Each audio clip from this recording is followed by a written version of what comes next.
Welcome to the Broken Pencil Booking Company Pro Wrestling Podcast and radio show infused with hip hop. I am Wood. Made daily with organic, farm to table, localized, neuralized, sterilized, Scotch guarded for 2020 repellent, available online, shipped via Amazon, not available on Sundays, but now available on thebeastradio.com. Broken Pencil Logic. You stay classy, internet. I'm Suave Burgundy. Yes, indeed. Yes, indeed. Back once again off of a very long weekend of travel. Not just for me and Suave, but we also have a guest today. He was supposed to have been on with us last week to talk some talk. He had some things he wanted to get off his chest. We have a platform. Why the hell not? First off, Suave, what's happening, man? How was your travels, man? Yeah, everything's been good. No complaints. Yeah, everything happened safely, and we good. Nothing like family. Nothing like family, man. Sad occasion, great time for me too. And we were basically like a couple hours away from each other, dealing with the exact same scenario. On the flip side, like I say, nothing like family. Joining us today, Dave House, industry heavyweight. You know what I'm saying? Your favorite rapper's favorite promoter. Thank you. Yeah, my traveling was work related and celebratory. New Orleans to Charlotte, and then my flight got canceled because I missed my connection in Charlotte because there was a lot of rain. So yeah.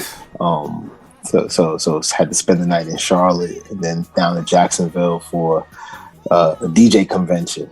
Artist that I'm working with doing some cross promotion activations, or was performing at the Fleet DJs convention. So just went out there to support him real quick and then get back up to it, man. Wow. Now I'm right here. DJ convention still being relevant in the 2021. That shouts out to TJ Chapman too, by the way, man. TJ's been making some noise too. Was he at the Fleet show? No, he wasn't there. Okay. No. Yeah. It was pretty light. It was pretty light at the same time, but it still had the potential. It still had the remnants of what we saw DJ conventions to be. So, it's one of those things there. I think Fleet and Core are probably about the only two crews right now that have the capabilities of taking it back to what we're used to seeing back, from the 90s and 2000s when it was just really popping. Yeah, man. So, and speaking of celebratory and all that good stuff, 7-Eleven, happy birthday. You know what I'm saying? You're another year younger in this world. Thank you. Appreciate it. I feel it. Let me run down some teams here, teams of Guan, if you will, because first of all, you hit me up about hopping on here because we were talking about some of the changes that are happening in the wrestling world lately, and you were none too happy. And before I get too deep into this, let me drop this music real quick. Rest in peace to Mr. Wonderful Paul Orndorff. Definitely going to give him a 10-bell salute. One of the key players in WrestleMania 1 in the main event, nonetheless. Heavy into the Heenan family. Heavy into Mid-South. Back in Mid-South was just starting to make a name for itself. I'm big on Mid-South stuff, man. So this show is going to be in memory of Mr. Wonderful Paul Orndorff, and we'll keep it moving from there. That's going to be right into your wheelhouse because you were heavy WWF head back in the day. Heavy. Due to your grandparents, you know what I'm saying? Like run it down for us, man. Well, see, my grandparents, they used to watch wrestling back in England when they used to live in England. They used to actually go to the wrestling events out there.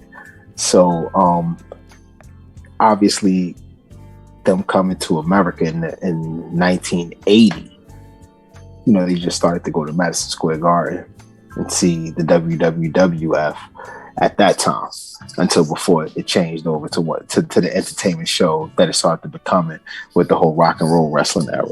Right on. But at the same time, they were authentic wrestling fans. Now, of course, we could always say, well, wrestling isn't real or whatever the case. But what was real? What I always say, what was real was my grandfather's reaction to wrestling. That was real. So yeah. So with that being, and that was also the foundation of our relationship. You know, I always knew how to get the pay-per-view. They weren't technologically advanced. Right on. You know, with the remote control back in the day when it came to pay-per-views or calling the cable companies and things of that nature to get the wrestling or what have you. But anytime if there was wrestling on television, they had to watch it because they remained faithful to their tradition of actually going to the wrestling matches back in England when wrestling was a little bit more realer.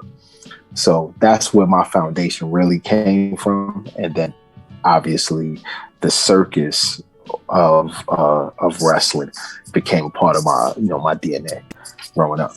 So when it evolved from like the Vincent J. McMahon to the Vincent K. McMahon era, like how, because that was a pretty shocking transition. Like it literally happened overnight. We're talking like Backlund to Sheik to Hogan. Like how did he react to that? Like how was that like? How was that mood like in your house? What was the temperature like?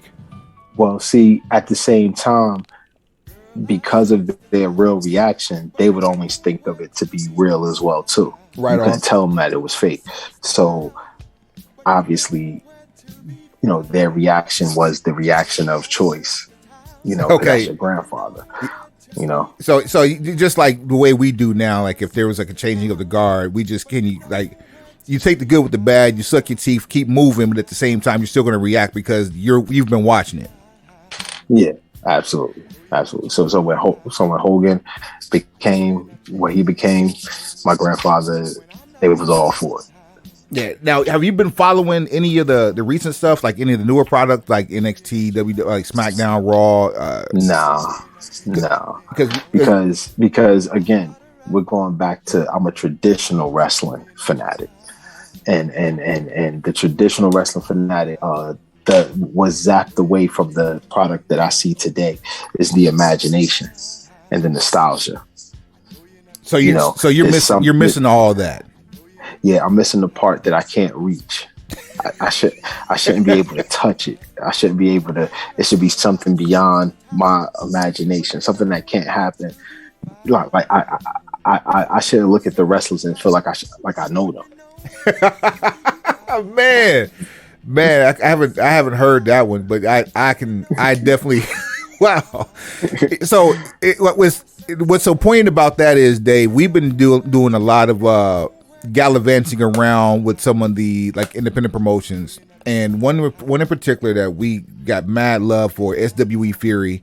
Like if they had an affiliation back in the day, this would definitely be an NWA territory, without question. It's as old school as it gets. It's the only organization in professional wrestling that touts of having an open door policy.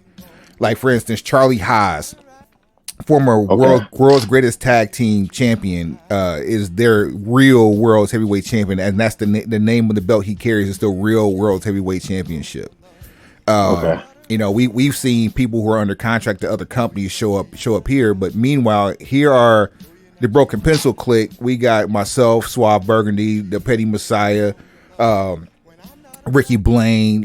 Shouts out to Ricky Blaine. We posseed up and just rocking our gear, and they're thinking we're a faction about to run in. Oh yeah, I heard. So I hear what you're saying. Like you shouldn't feel like that you should be able to touch the talent. I mean, because we're literally right next to them, and in some cases, people think we are them. And I'm not mad one way or the other because we still watch the product. I mean, it gives us something to do. We've been doing this now for 124 episodes and then some, so it gives us something to do. But like, what's beyond that? What gives you the edge to talk to, like, say like my kids? You know what I'm saying? Because my kids are rooted in what I'm rooted in, but at the same time, there was a whole era they missed out on. So like, if you're talking to some of these kids now that aren't as grounded, all they have is like access to the network and YouTube. How would you tell them, like like why their wrestling sucks. Well, like I said, it goes back to the larger than life nostalgia aspect of it.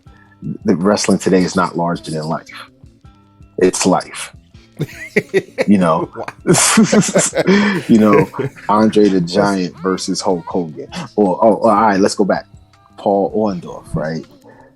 Him turning against Hulk Hogan and giving him that pile driver, like that right there, just the way he did it. Or Mr. Saito with the ceremonial salt. Eddie Stafford Hogan. Like these are things that are larger than life. Like who pulls out the ceremonial salt? Where's the missing link at?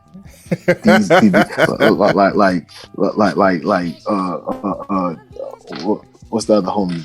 Even George Animal Steel or George the Animal Steel, Baron Von Raschke. Like these people were people that I'm not gonna run into every day after school. You know what I'm saying? I'm not gonna run into these people. Like these people were characters that were larger than life. And Bruiser Brody, the other dude, Huss. I just got this image of Seth Rollins working at Starbucks. I mean, with the jackets he's been rocking lately, like more than likely he would fit right in as a manager, like a head barista. Like, you know what I'm saying? Like you gonna run into that dude everywhere.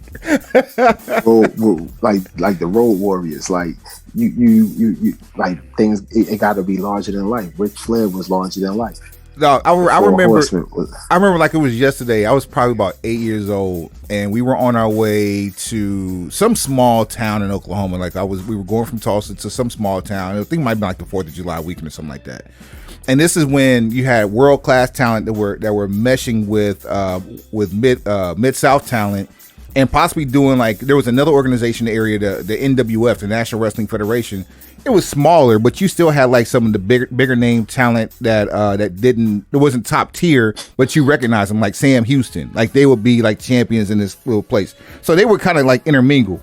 And we were going, it was me, my mom, my brother, and the guy my mom was dating at the time. We're heading down. We stopped at this convenience store. I think we were probably in Glenpool, Oklahoma. And pull off at this gas station. There's this big white van, and I'm not talking about like one of them creepy white vans. I'm talking about like a white cargo van that actually had like some bench seats in it and no windows on the doors. Okay. Out pops Bam Bam Gordy.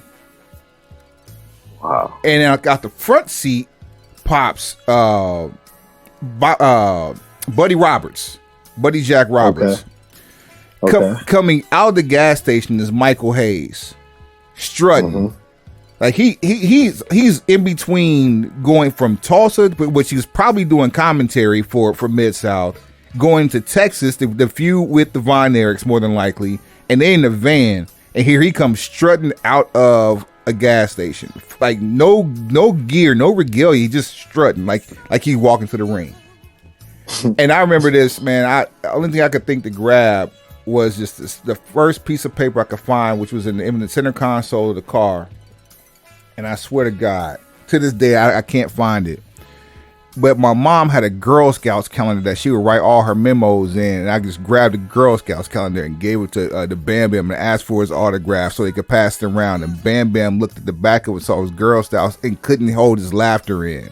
And Bam Bam he had one of the strongest like Southern accents. You just like, if you didn't know any better, you would just swear you about to be called out your name just by talking to him. And he like, right. Michael, look at this, like, just laughing at him. And they obliged, man. They signed it like it was a big deal and shook my hand and kept it moving.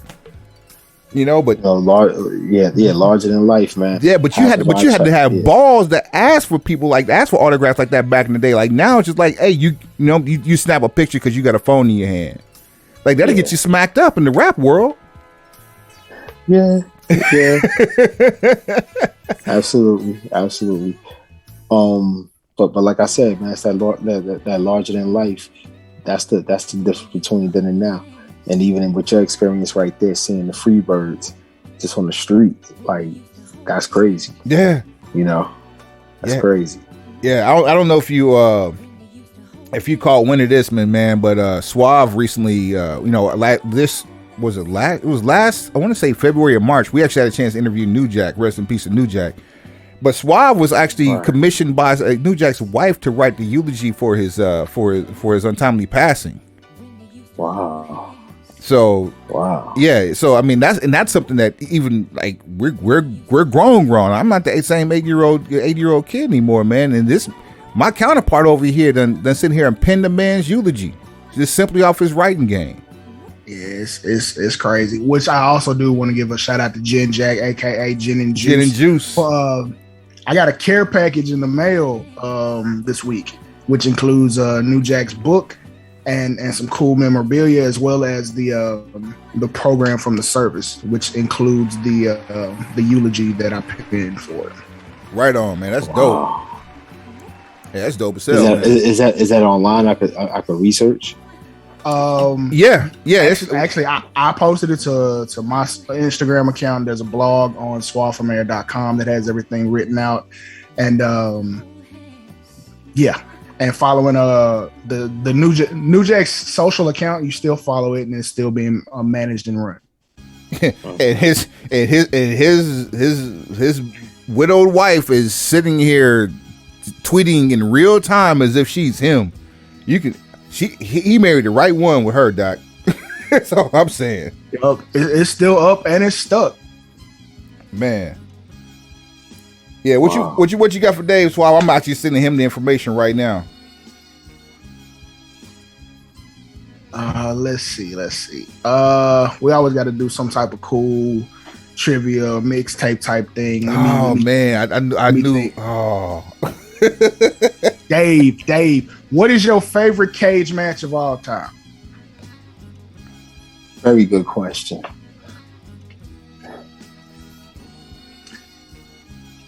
Favorite cage match of all time? Yes, all time, regardless of promotion, regardless of time era. Favorite cage match of all time. Okay. I would say it would have to be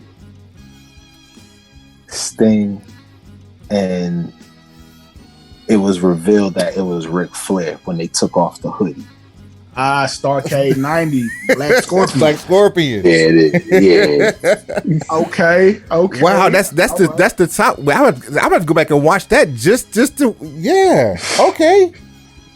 Yeah, that's if we got the content, because Peacock is slipping, bro. That is definitely on the agenda. How are you going to tell us you're gonna be ready? Where do you rank that? That's nice. That's nice. I didn't expect that.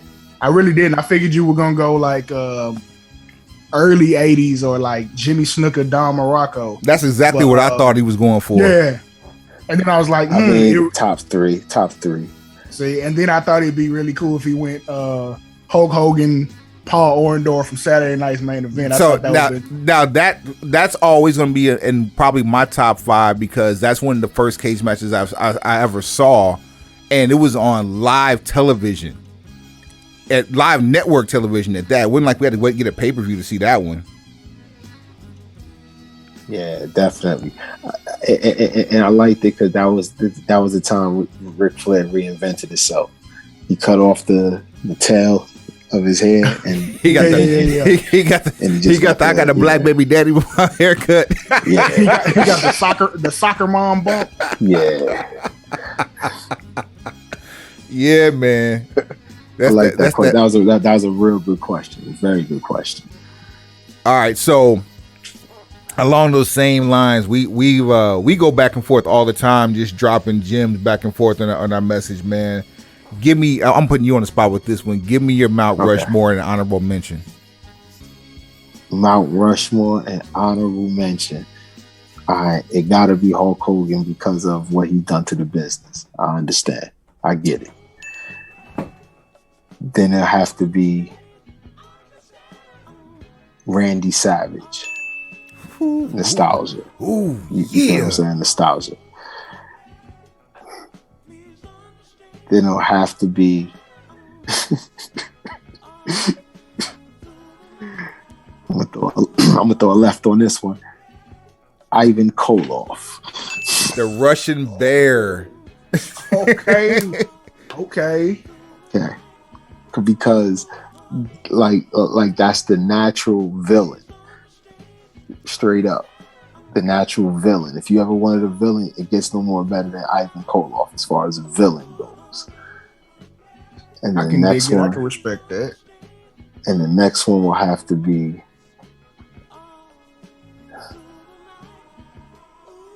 I would say it had to be Andre because of the nostalgia that he carries. You feel what I'm saying? So Andre. Honorable mention would have to be Captain Lou Albano. Okay. And that's just from a business side because he was the first person to really cross over wrestling and rock and roll, and from a marketing perspective, and like that, and that's my thing. That really crossed over wrestling to that's what brought the new audience over. Fam, he was Mario. Real life Mario. Like like no one knows Super Mario Brothers Super Show. No one knows who Luigi was, but Captain Lou was Mario. Man. Bruh, that's bonus points. Yeah, that's a hell of a Mount Rushmore.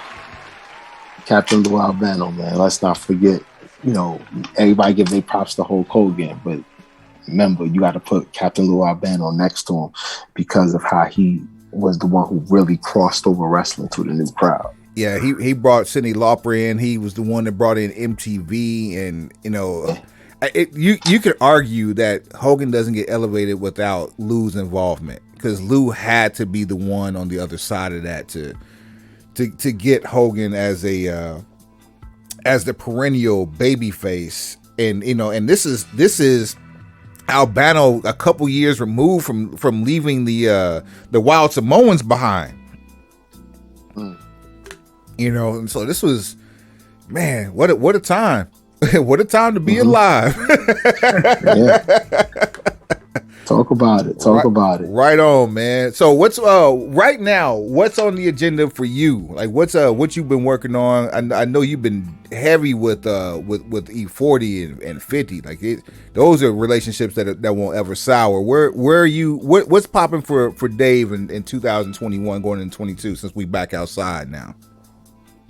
Since we back outside, man, I got some activations that I'm working on over at this residency with Usher over at the Coliseum up in Caesar's Palace in Vegas. I have an artist that I'm working with, like I said, that I'm doing some cross promotion activations with Boosie Juice. It should be doing a Texas tour actually real soon, so I should be out there in around September. Let me see here. I have a radio station for my wife. She does birth services and things of that nature. So she does she has a radio station where she advertises all of her services, and it's pretty much urban AC leaning, and she talks that birth service worker talk on a radio station. So I'm working on her with that. What else I have? DJ Yoshi. I have studio series. We just did episode 13, our 13th episode with Dallas Austin, and from Octavius Crouch from Symphonic Distribution. Okay, new distribution company. I have some things I'm working on with Marvel Comics. Projects I should be activating maybe hopefully by January. Getting that Disney money. Ugh. Yeah. Aflac, Netflix, another activation that I'm working on, for 2022. Things of that nature. And also the Little League Baseball as well too. Little League Baseball. Hey man, I'm doing some things with that. As long as you have something to talk to us about, that means you ain't doing bad at all in this game. So, definitely. Yeah, appreciate it. One last thing I got, man. You were talking to me because we met through the homie Do It All, man. Shouts out to Do It All from Low Tug. Soon to be, I'm sure, within the next 10 years, soon to be Mayor Do It All of Newark, New Jersey. I'm putting that in the air for him. But like even before that, you were telling me that your shot came the day on really 9/11, man. Like what happened? What was supposed to be like the big moment for you, where people were supposed to know like who Dave House was before he became a household name? Well, my job interview with MTV, internship interview with MTV was on the 9/11. The time of the interview was about 11 o'clock. I decided to go to the interview that early, have some breakfast out there, chill up in Times Square. It was a nice hot summer day. It was election day. By the time I got to Times Square, by the time I got to the World Trade Center, I took the N train and we got to 14th Street. When we got to 14th Street, a crackhead jumped on the train saying a plane ran into the World Trade Center. So nobody's not really paying no attention. It's New York crackhead, City. Right? Crackheads say shit all the time and say crazy shit. Nothing new, nothing to see here. Everybody's still reading their paper. So then, by the time we got to 42nd Street, the train conductor said all the trains are stopping. So everybody had to get off and evacuate the train system and the subway system immediately. So we was like, oh, okay. We didn't know what was going on. And it was off 42nd Street. My stop was 49th anyway. So I was like, all right, cool. I would have walked through Times Square anyway. So I walked through, and then I'm looking at the Jumbotron and seeing the smoke come out the World Trade Center, just like the Fiend described it on the train. So I was like, oh, snap, crazy. So then the next plane is flying over us. It was real low. Still hear it. So my logical mind thinking the plane was flying low was so that the people that was on top of where it was smoking, if they were still alive, they could jump on the wing or something, land in Newark, I don't know, get them inside the plane, whatever the case. That's what I'm thinking. That's why the plane flew so low. Right. Then next thing you know, that plane just runs right, smacked it into the next building. Pow! It was like, oh. We saw that same plane that flew over us onto the Jumbotron. And the way the plane ran into the building, it was like somebody threw something. Back in the day when Halloween and people throwing eggs, or whatever the case may be. Like it just had that feeling like somebody threw a plane and just threw it into the building. Because at this point, you like, yo, somebody playing, but they not playing. Like that's how my street mentality is looking at it. Now, that was around like after 9 o'clock or what have you. And by that time, I was trying to call the office, MTV office, to see if I could reschedule the interview, because obviously, but the phones was all down, so everybody went to a phone booth, and then it was like lines standing at the phone booth, everybody trying to use the phone. So that was my so by the time I got home, it was like around 10 o'clock that night, and then the next day I'm still trying to call the office to see if I can get an interview. So anyway, but by this time Manhattan was was closed and shut down. Eventually, that interview became with MTV Animation, and I ended up working on projects like the Celebrity Deathmatch and stuff like that. So right on, yeah. So. Well, there it is, and from there, Interscope and G Unit and all things that was gangster hip hop and just really just true New York sound for years to come, and then just went to the West. Let's not forget Soulja Boy. Early in that whole time, because I came in with G Unit and I saw that history. But then I also saw a history with Soulja Boy and how he was able to innovate tech and internet and things of that nature. So a lot of the things that he's saying, he's right. Yeah, I mean he was ahead of his time, and 50 was watching this movie from the jump. So I mean you were right there with both of them. So like you knew, you know what I'm saying? So yeah, say what you say. Only thing with Soulja Boy is that I just wish that he would have partnered up with like YouTube and all of these tech companies, because he had got offers to own these companies, and he took them down because obviously rap was the bigger picture at the time. Yeah, and then on top of that, when you from a market from where he was from, and you have a lot of friends that aren't really your friends, or they're your friends and don't know any better, and they give you bad advice, and you heed that advice because that's all you know. It's a cautionary tale.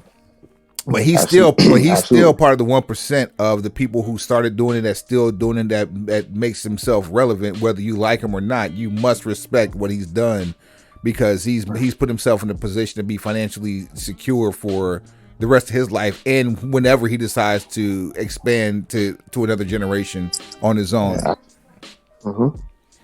So absolutely.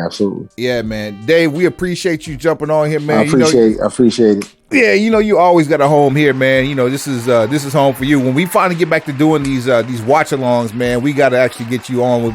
We got to figure out the new formula. Instagram keep changing the formula up, and YouTube be trying to clip us, man. But we got some heat with these watch-alongs, Doc. Okay, all right. We giving them some of our own commentary. Suave, you got anything before Dave get out of here? And just appreciate you stopping by, kicking it with the fam. Once again, we got to shout out Iron Mike Sharp. It's an inside thing with us. Iron Mike Sharp. You gotta respect. Respect Iron Mike Sharp, man. I'm gonna try to get. I'm gonna have to get you a leather cast or something, man. So next time I see you, you'll be rocking the black leather cast everywhere with a foreign object inside. Be like, what's wrong with you, Dave? Wait, what's wrong with you, Dave? Nothing. What's wrong with your hand? Nothing. Just give me a foreign object and ceremonial salt. All right, so that's the trifecta. I need to get a black leather cast, an international object, and some ceremonial salt. Right on, man. All right, Dave. We'll catch you next time, man. Keep listening, man. We appreciate you, man. Kiss the kids and the missus for me, man. We'll be at you, bro. All right, thank you. Great time chopping up with the homie, the big brother Jake Dave House. You know what I'm saying? Going back to day one with the BPBC. That's what that man does, and I've known him a long time, man. And we had the opportunity to break bread with him here at the crib too, early on in the BPBC days. So that's Jake. I need my money, Jake. Yo, I don't know where the hell we want to start. Actually, I do. I know where I want to start on this list, because I want to run through this as fast as possible, bro. Because it's. I say that every time, but we're gonna wormhole. We don't believe you. You need more people. We're going to wormhole out of control. Nope. I will not agree to anything that includes wormholing. Nope. Listen, so nope. One of our favorite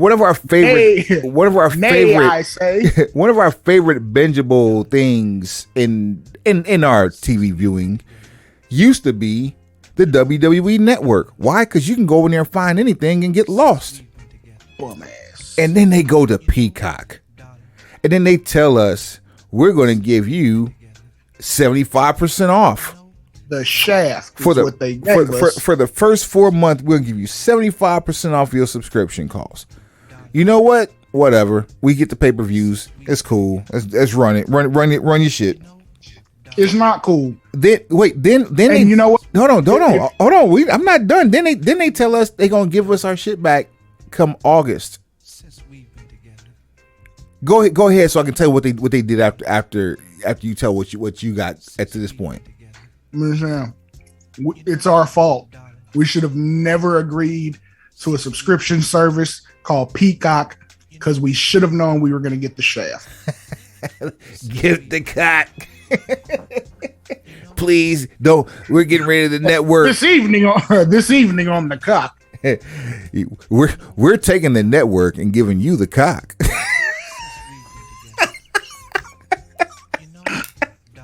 See how you sound, NBC? You see how you sound, WWE Network? More of what you're looking for on the cock.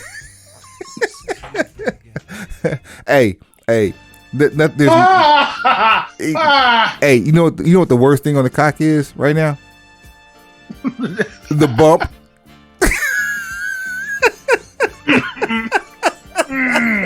That's unfortunate.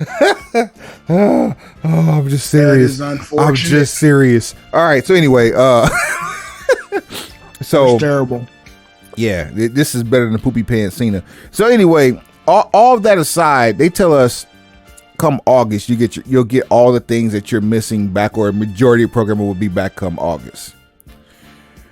We get bombarded with like subliminal, like not even subliminal, but like creative advertising from Steve Austin to big up the NWO in 25 years and do a Austin podcast, a straight up Steve Austin podcast, or Stone Cold Sessions podcast rather, with Big Sexy Kevin Nash, only for it to get yanked. What else got yanked off the cock? Lex Luger was yanked off the cock. Lex Luger had a Icons show, which was needed. That's just in poor taste. No, no, Lex Luger was not yanked off the cock. No. Pause. This whole segment is just pause. Like you should scratch pause during the whole segment and post edit. Oh man, if I had the time this week, I would. Pause. Pause. Pause. Pause. Pause. Pause. Oh my god. Yes, sir. I'm cold as all the fucks too, sir. I'm outside. You bitches. Oh man. Oh, PAFN, WYBA. I wish you'd make a radio station and just go ahead and buy the call letters WYBA. I'm just thinking the exact same thing. Just make sure it's West Oktoberfest that's going on there. Just make sure it's Eastern Mississippi, so we'll be in compliance with the FCC. You know. Which, golly, is there any more that we want to talk about that nonsense with this whole limiting of content? We have gone from people within the organization telling us not to overreact because we'll get our content, and they say, well, you'll start with less than, but as we're vetting it, we'll get it to you and we'll have it on time. So you didn't get what you were promised. So you don't have the content that you had before the jump, and now the new stuff that they can push the button on, we can't get that either. How is it that you can load in weeks worth of ECW material and we can't get a Kevin Nash interview? Did he call somebody? Did he say your mama too many times? I mean, I don't know if they just want to save all this content for like you drop one after Money in the Bank, because now you have you're gonna have live fans, and just you want that lead in. And then you save the Kevin Nash to after SummerSlam or whatever. I have no idea. I wish that sounded logical, but these motherfuckers, I can come up with a good lie. These motherfuckers knew that they was gonna be back outside. Did Texas, they really know? In Texas, no, they knew. When was it announced that it was going back outside? About 6 weeks ago, at least. Yeah, it still seems a little premature of a decision, but hey, whatever. A little peek behind the curtain here. Today is Tuesday, July 13th, year of our Lord. Year of our Lord. I say year of our Lord. Year of our Lord. 20 and 21. Hey, man. You're listening to this on Thursday, July 15th, year of our Lord. Year of our Lord. I said year of our Lord. Year of our Lord. 20 and 21. Amen. And it won't take me any more than 2 minutes to edit and upload this audio for your listening consumption, you pencil pushers. So video is a little bit more intense of an animal, especially when it comes to shelling sensitive content. But all you need are sensors and time markers. You mean to tell me that these motherfuckers can't do a podcast in a week and get it up in less than 5 days? And when they've been doing for 6 weeks, they coming back outside in Texas? Let me make an emphatic and raise you a. Well, look and listen, Lucas. I don't know what to tell you because, I mean, by the calendar, it all set up right. You would have debuted Luger's on 4th of July, and the bulk of Luger's WWF run is him as Real American 2.0. And then it was NWO week. So, duh. Kevin Nash doing Broken Skull sessions? Absolutely. I don't understand what the fuck's going on. I just know I'm not getting what I'm paying for, and I'm not even paying what I was paying for what I'm paying for. You know how bad shit has to be for you to feel gypped and you got a discount? think about that. 75% off. 75% off, and we feel robbed. Let that shit breathe, fam. Do you know how bad shit has to be for you to get a discount and still feel taken advantage of? Man.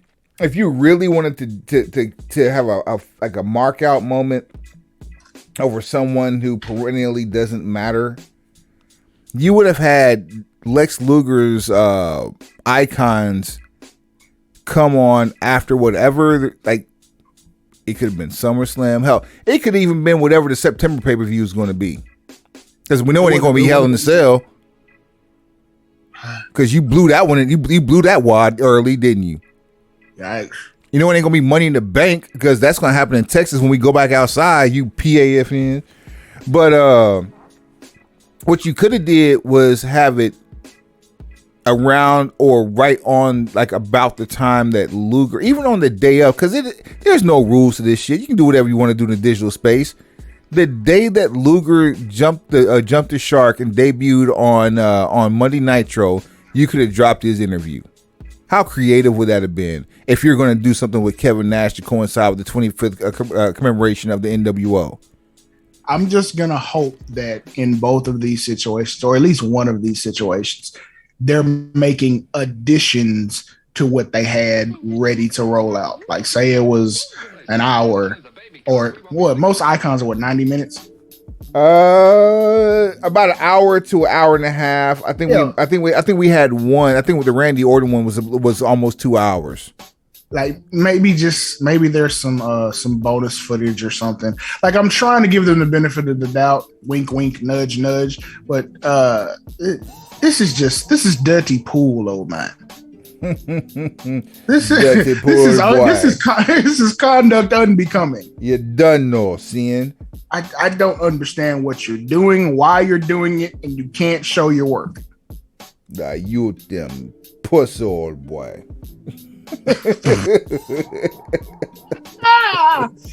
My goodness.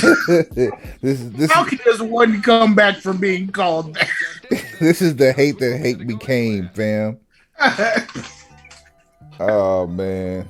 How does one bounce back from being called such a thing? Never. The only way that happens is in a bounce house. At a trampoline park, you PAF. I'm so, man. Oh man. Man, Peacock is robbing people with no pistol. I just don't understand. I don't understand what we did to anybody to be subjected to these sorts of conditions.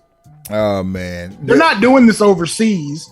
People overseas still have the network as was in its original incarnation. They actually have the WWE Network app, and it wasn't perfect, but damn it, it was ours.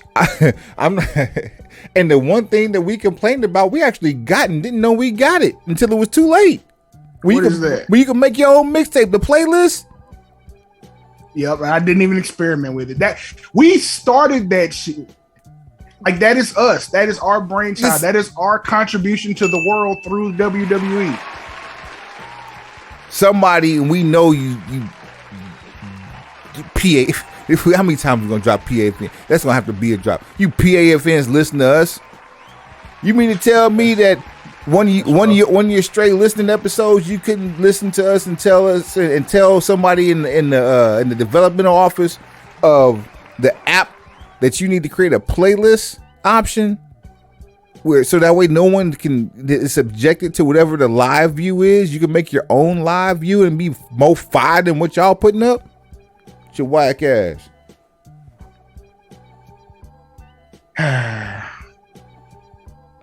Yeah, buddy. Anyway, you've been very vocal in recent weeks and been a proponent for the return of Ricochet to being actually used as talent on WWE programming. Rico Love, baby. We have got him back, and we've seen him in jeans.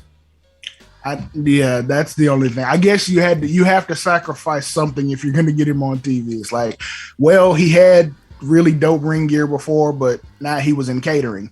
So in order to get him back on television, he has to be able to wrestle in skinny jeans.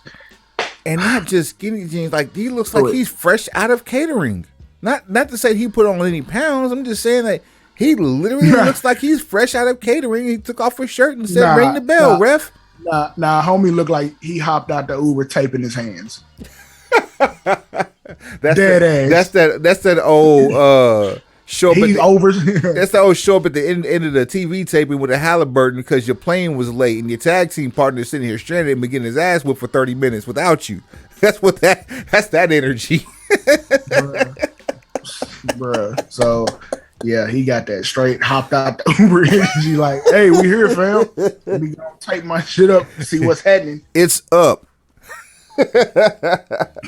So look, if that's what we have to sacrifice to get Rico back on TV doing what he does better than anybody else, let it be known. Waiting on y'all to apologize to that man.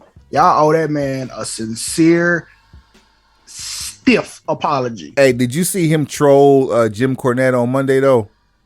Nah, I didn't. What'd he do? So Monday on Raw, there was a match between him and John Morrison that was Falls Count Anywhere. Right. And it really was a celebration. It was a goodbye to the Thunderdome is really what it was. I have mixed feelings about them letting Rico and John Morrison do all of that in front of nobody. I understand why, because you're trying to sell it. Well, you're not even selling a pay-per-view. You're just hyping a show that happens on Sunday. But at the same time, I'm like, bruh, other than the spot that we talked about a couple shows ago, like everything else is like, bruh, you realize how stupid this would be if you did it in front of people? Because they're wrestling a video game simulation. and see that this is where I'm going with that. Rico is like the same way New Day was when they were on what was it, Jacked and Met? No, what was the show they brought? Was it Superstars? When they brought Superstars back on Saturdays, and New Day was pretty much the poster children for that show. And then the Usos, when they had the fluorescent face paint, they were the poster children for a minute. Ricochet is pretty much there with the kids, and the problem is there are no kids because there's nobody. And so you do an homage to the Thunderdome by having a Falls Count Anywhere match. So you throw away a great gimmick that's never being seen on TV with two talents that are not going to, and I hate to say this to make it sound like this, but they're not going to bleed. They're not going to hurt each other. It's going to be a flip fest. And the first probably 2 to 3 minutes of the match was a redo of Ricochet versus Will Ospreay, and it was literally everything that Jim Cornette called on his watch along. I mean, okay. I don't know if it's as much of a troll at Ricochet. I mean, it's as much of a troll from Ricochet to Cornette as it is like, I can do this with anybody. Like, just because I'm really big on giving him his praise right now, because like he told y'all there's nobody on earth that can do what I do like I do, and for the last 3, 4, 5, 6 weeks, week after week, he has proven that by a large margin. I ain't heard nobody apologize to this man yet. Listen, I've said certain things, and by and large, because of where he's from, I support him fully. You know, Ricochet is a generational talent. Lucha Underground was a great launch pad for his career, regardless of what he did on the independent scene, regardless of how you feel about the Will Ospreay match, regardless of how you feel about him wrestling. What's our guy that just retired again? Leo. Leo, yeah. Regardless of how you feel about those. Retired. Yeah, regardless of how you feel about those matches, you cannot deny the fact that Ricochet is one athletic bish. Period. He's still flipping from Vegas 3 years ago. Let's keep it $1.50. Then I was gonna kind of say, I mean, at the same time, it may not be trolling Cornette. It could be trolling AEW. But think about this though. Did you notice how? First of all, did you see the match? Yeah. Did you notice how effortless he did arm drags and leg whips and yes. Just I'm in skinny jeans. Fluid. Now here's the thing. If there's our first one for today, those skinny jeans are probably like, if they were even like regular skinny jeans you buy on the street, they're elastic, so there's some stretch to them. It's not raw denim like maybe if you were to buy a pair of Levi's. It's not that type of raw denim. It's not Japanese denim. It's not stiff. Mm-hmm. This is literally a stretchy material if you were just getting them on the street. So I would certainly be willing to wager that he's had some pants constructed to look like skinny jeans, but are, you know, ring ready wear. Yeah, Now, I don't know why we would make that move when we have perfectly good ring gear. Yeah, I'm just like, yeah. But I'm certain he is not wrestling in Fashion Nova. This is a rib. This is the rib that a veteran stole your bag. No, and I feel like they're missing the mark. You could have that man a sponsorship. Just if he's gonna wrestle in skinny jeans, just slap the Fashion Nova on it.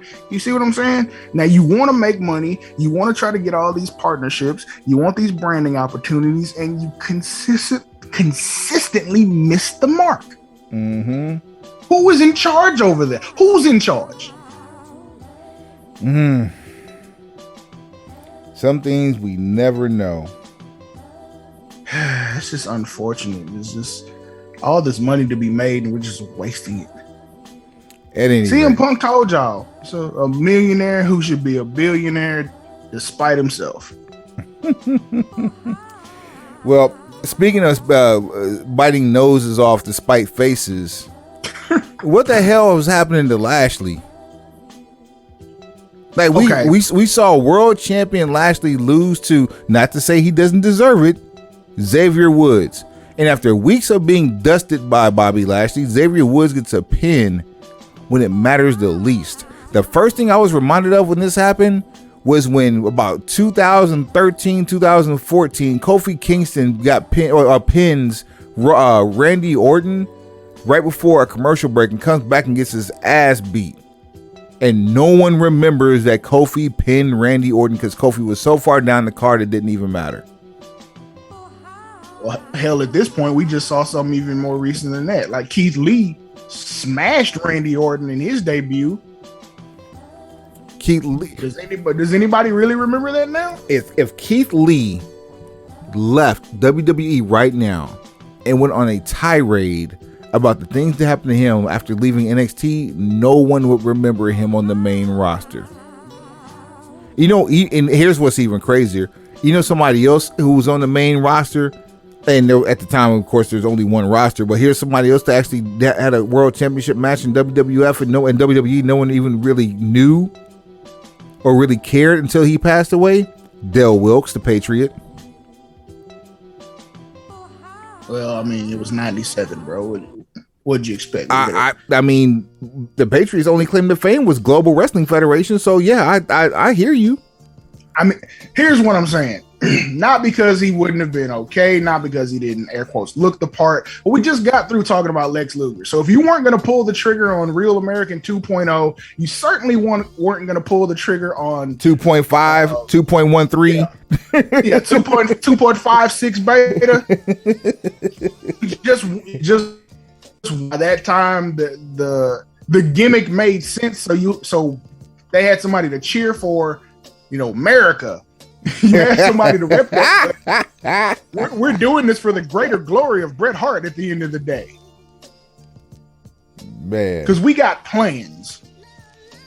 And them plans ain't got nothing planned for you. Meanwhile. But with Lashley. Okay, this is gonna be one of those rare times where I defend what is going on WWE television. So we know what's going on with Roman on SmackDown, right? Roman doesn't wrestle on weekly television, which he shouldn't. I've long since said that the champions doesn't have to wrestle every week. Totally agree. So Roman's not wrestling on weekly television. He's only wrestling on pay-per-views as he should. He's winning in dominant fashion on pay-per-view as he should. That is one show. Push that to the side. As to not mirror that same process on the other show, and then considering this will all make way more sense if what happens at SummerSlam is what we think. So you take the champion through this journey where he's separate from the group he's with before. People are questioning, can he do it? He wins the title in dominant fashion, but against, what would be considered a lesser than challenger. Mm-hmm. And goes through this entirely too long feud with Drew, but he decisively smashed Drew at WrestleMania and beat Drew by hook or crook and all these other situations. So because these wins start to rack up, but they start to get less and less dominant, now when Kofi gets his win, what we thought should have started their program just kind of planted a seed for it, and they just picked it up a month later. Mm-hmm. When they are picking it up, and Kofi brings up the point that you're getting soft because of all that you're doing.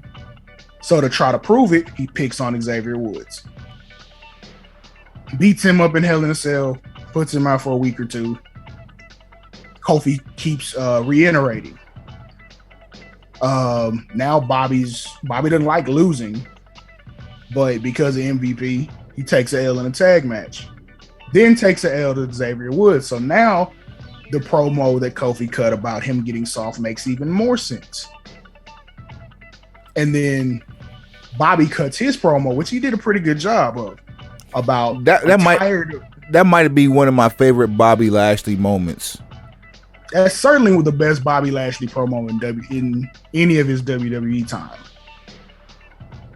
And for him to shake back like that and say, like, okay, look, I'm no longer going to be on vacation or enjoying the spoils of being a champion.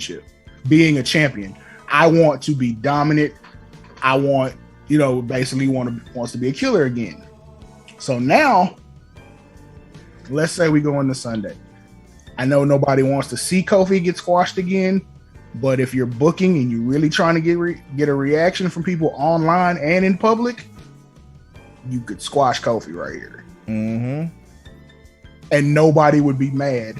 Well, everybody would be mad, but nobody would be mad. And then you start the build of Bobby Lashley becoming a straight killer for Brock Lesnar. Here's my question, Suave. Do we know better? Do we know that this is going to be a bigger, stronger, better ass Bobby Lashley? Sidebar. there was a woman who was actually part of the entourage for Bobby Lashley on Monday who also appeared as a debuting wrestler on AEW Dark Evolution. No, what is her name? AEW Dark, actually. What is her name? Chelsea Handler. Her name is not Chelsea Handler. Stop your lies. What is her name? See, this is gonna prove my point of what I'm gonna say as soon as you say her name. Kelsey Grammer. Nope. Oh man. This isn't fair to her. This isn't fair to her accomplishments. You're being a complete chauvinist. Heather Hunter. Certainly wouldn't be her. Heather Green. Year 2020. Not Heather Hunter. Not Heather Headley. Not Heather Locklear. Kelsey Heather. Oof. My bad. Jeez. Okay. Now try to remember that name in 90 days. Try to remember it in a year.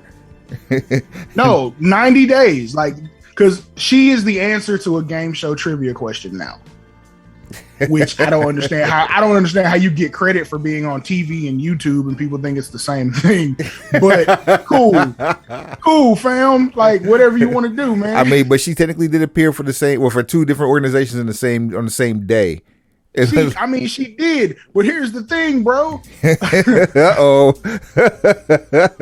I'm just saying, like, we've been to multiple shows in the same day. Like, if we show up at SWE Fury and then there's a WWE show, hey, we appeared for two promotions in the same day. But here's the problem: we ain't getting paid with either one of them yet. I mean, that's where you got to check the pay slip. Yeah. So, but I mean, these is jokes. I mean, but no joke. She is going to be the answer to a trivia question at some point.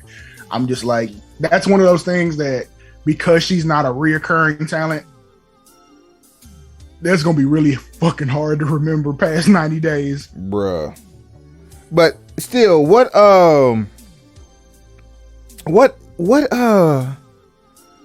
but they've told a decent story with Lashley, so I mean, but MVP. What do you? Is he going to stick around? Is the Hurt Business is going to be them too? Is he about to get pushed to the side? Like, I think they lock it up because MVP was like, he's ready to play whatever role that Bobby needs him to play. So it's like, unless there's like a huge miscue on MVP's part anytime soon, they're just gonna go back to air quotes business as usual. So to me, that would be a really good opportunity to reform the Hurt Business with live crowds and all that stuff. But again, they're not paying me to write, and it's obvious. It's obvious on both our parts. So why don't we write this wrong? Man. Go for ahead. A nominal fee. Soon to be a phenomenal fee. That's that bullshit. I will take some of this broken pencil knowledge, slice it off, and put it on your plate. Cash out me one time for the one time. So for your mind. How does this work? How does this work for me? Like it's you open Cash App and then you go no. What I type in the number that you want to send, and then you bring up your contacts and you push that button on my name and you send me what you send me. Yeah, when you send me that. How this is what I need to understand. Like, there's all this incentive for you to get Cash App, but where's my incentive for me to get Cash Apped?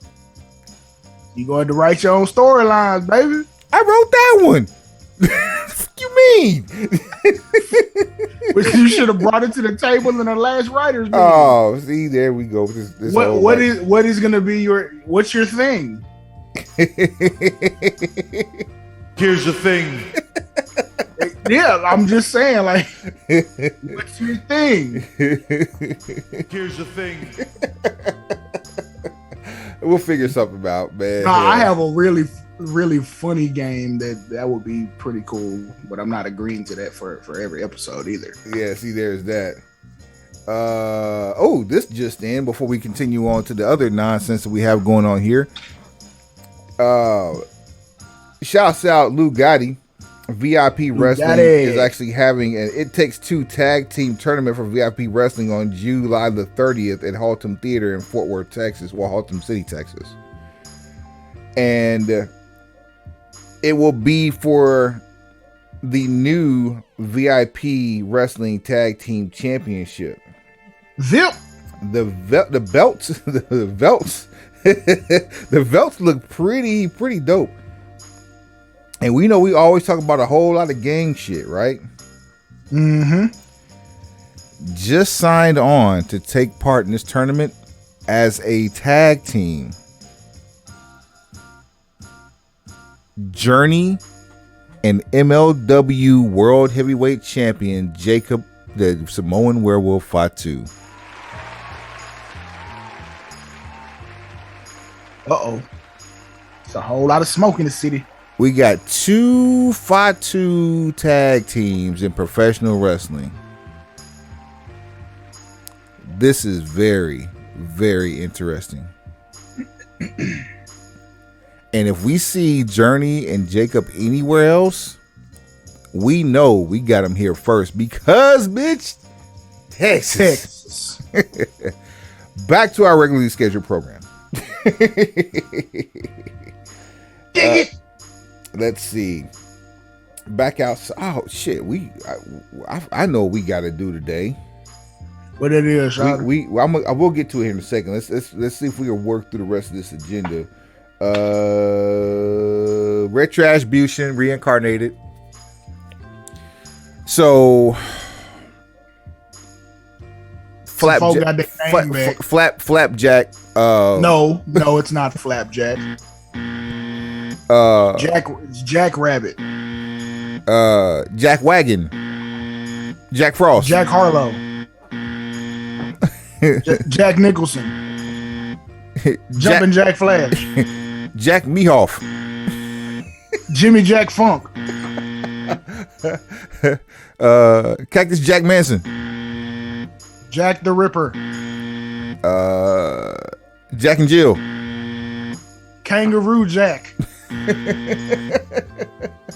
Savannah Jack.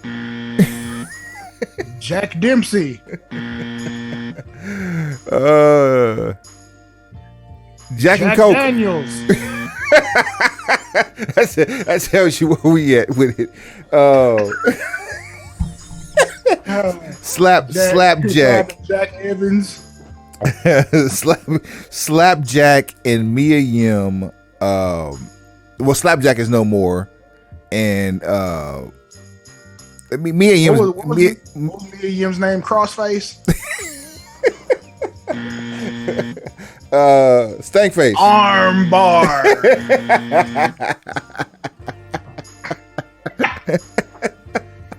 Now, okay, like you want bad comedy? Okay, cool. You should have named Mia Yim Armbar, and whoever was on commentary had to say it exactly like Chris Jericho said it. Armbar. Now that's bad comedy that if you indulge in other activities would be funny as hell. And only those with that Nitro 97 vibe would understand anytime Corey Graves called Armbar. It's even funnier if you make Michael Cole do it. Oh my God, it's Armbar. It's boss time. Boss time versus Armbar.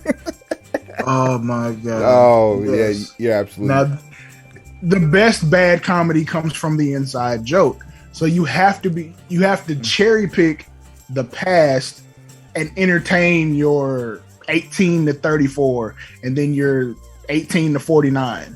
You got to entertain them with stuff that they've seen before but may not remember where it comes from. It's called sampling. Welcome to the Broken Pencil Booking Company pro wrestling podcast and radio show infused with hip hop. I am Wood. Made daily. Fresh. With organic, farm to table, localized, neuralized, sterilized, so forth and so on. Broken pencil logic. All that. Yibish. I'm Stay just classy. saying, like, yeah. So this yes, stuff ain't that difficult, bro. It's not. so they're gone, or well, they're back to their original name. So Shane Thorne, Mia Yim, they're back as those talents. Please send Shane Thorne back to NXT. Don't leave him up there to be a jobber. Meanwhile, we have one of the best talents of this generation for a big man, Dominic Dijakovic, still being misused with Mad Max Regalia, as if the Road Warriors didn't do that shit first. Fam, y'all are sitting here talent rating NXT yet again because you need new and fresh. But you have people with real names that, could be used, and they could be the new and fresh. You still have new and fresh with Damian Priest. And due to an injury, he had been on TV, but like, you ain't doing shit with him. He ain't been there a year yet. Like, what are we doing? And then there's supposed to be a draft, which has now been rescheduled for October. Oh, talk about it. What happened with this draft? I don't know. That's the whole thing. I can tell you what Like, happened with the draft. You're going for sweeps week. You're going for ratings. The draft was going to be, and I said this on this show, you're going to blow the draft because we're back outside and do it when season premieres don't matter. Meanwhile, the fall TV schedule has come out, and here we are with the Fox perennial guardianship over this WWE network television product. Although the Cox should have, or NBC Universal, Comcast, NBC Universal should be the perennial front runners here on all this. Fox's deal is apparently trying to supersede and nut check everything else. So if you look at the fall schedule, everything revolves around Fox and what's happening their first week in October. This is also around the same time that they've been doing the draft the last couple of years. Why? Because why the fuck not? Keep it consistent, you dumbasses. This is the lowest of low-hanging fruit. In the immortal words of Chris Tucker in Money Talks, sweeps week, fuck a sweeps week. And speaking, hold on, let me put some. I gotta put some stank on this. We'll come back to that nice little gem there in just a second. Meanwhile, speaking of on the south side, you ready? You ready, Suave? All right, what you got? There's only one other thing we got to do right now. Since we back outside this Sunday, we got some business to do. Hey. You know who ain't gonna win. You know who ain't gonna win. You know who ain't gonna win. You say that bitch again. I know who ain't gonna win. You know who ain't gonna win. You know who ain't gonna win. We say that bitch again. I want 1, 2, 3. Get your tail. I want 1, 2, 3. Get the fuck on. 1, 2, 3. Get your tail. I want 1, 2, 3. Get the fuck on. Is it me or did that one seem like it had a little bit more vitriol in it? That one did seem like, it did seem like the 808s hit a little harder and it had a little bit more sauce on it. It's the same one. It's just for some odd reason. I guess because it might be the timing of the day. It could be the energy that we have as it relates to the shit we just got finished talking about. Either way,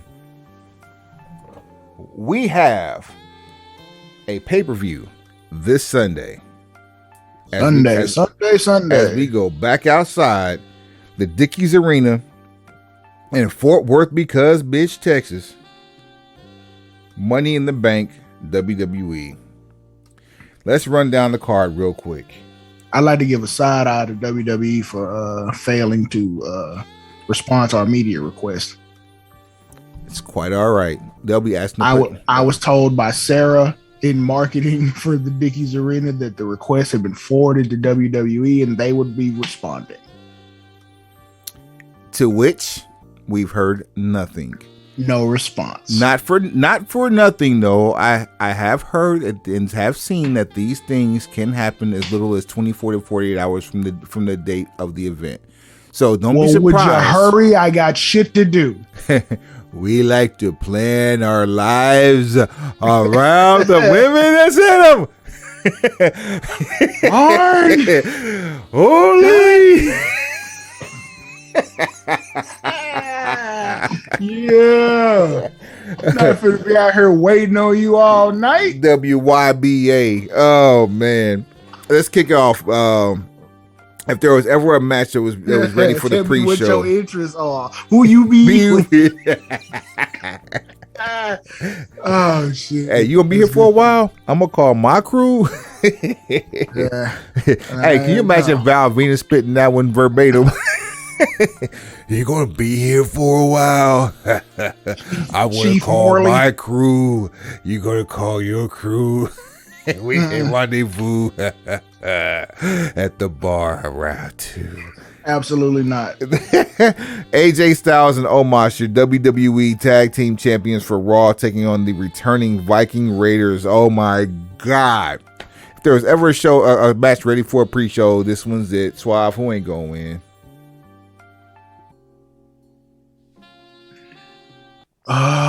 Barring some sort of miracle or complete shift in philosophy, the Viking Raiders will not be winning. I've never wanted them to lose more. Viking Raiders will not win. Why do you want them to lose though? You don't come back and get a title match against Omos and AJ. Omos has had a handful of matches, and not even a handful of matches, since winning the tag team titles on his first match. And we have already seen that he has proven beyond a shadow of a doubt he's among the greatest big men to ever be called a great big man to ever lace up a pair of boots. Okay. The only other big man that I can think of, and I'm not saying I'm the cure all end all be all, but the top of my head, the last big man that was called a great big man to lace up a pair of boots wasn't called great on his debut match that won a championship, and that was Paul White, the Big Show, aka the Giant. So why are we wanting the Viking Raiders to lose though? Why are we wanting AJ Styles and Omos not to win? Okay. Everything you just said about Omos. Okay, what is the next pay-per-view after the one Sunday? We don't know. It ain't Ralph though. The next pay-per-view after the one Sunday is what? We don't know. Oh, SummerSlam.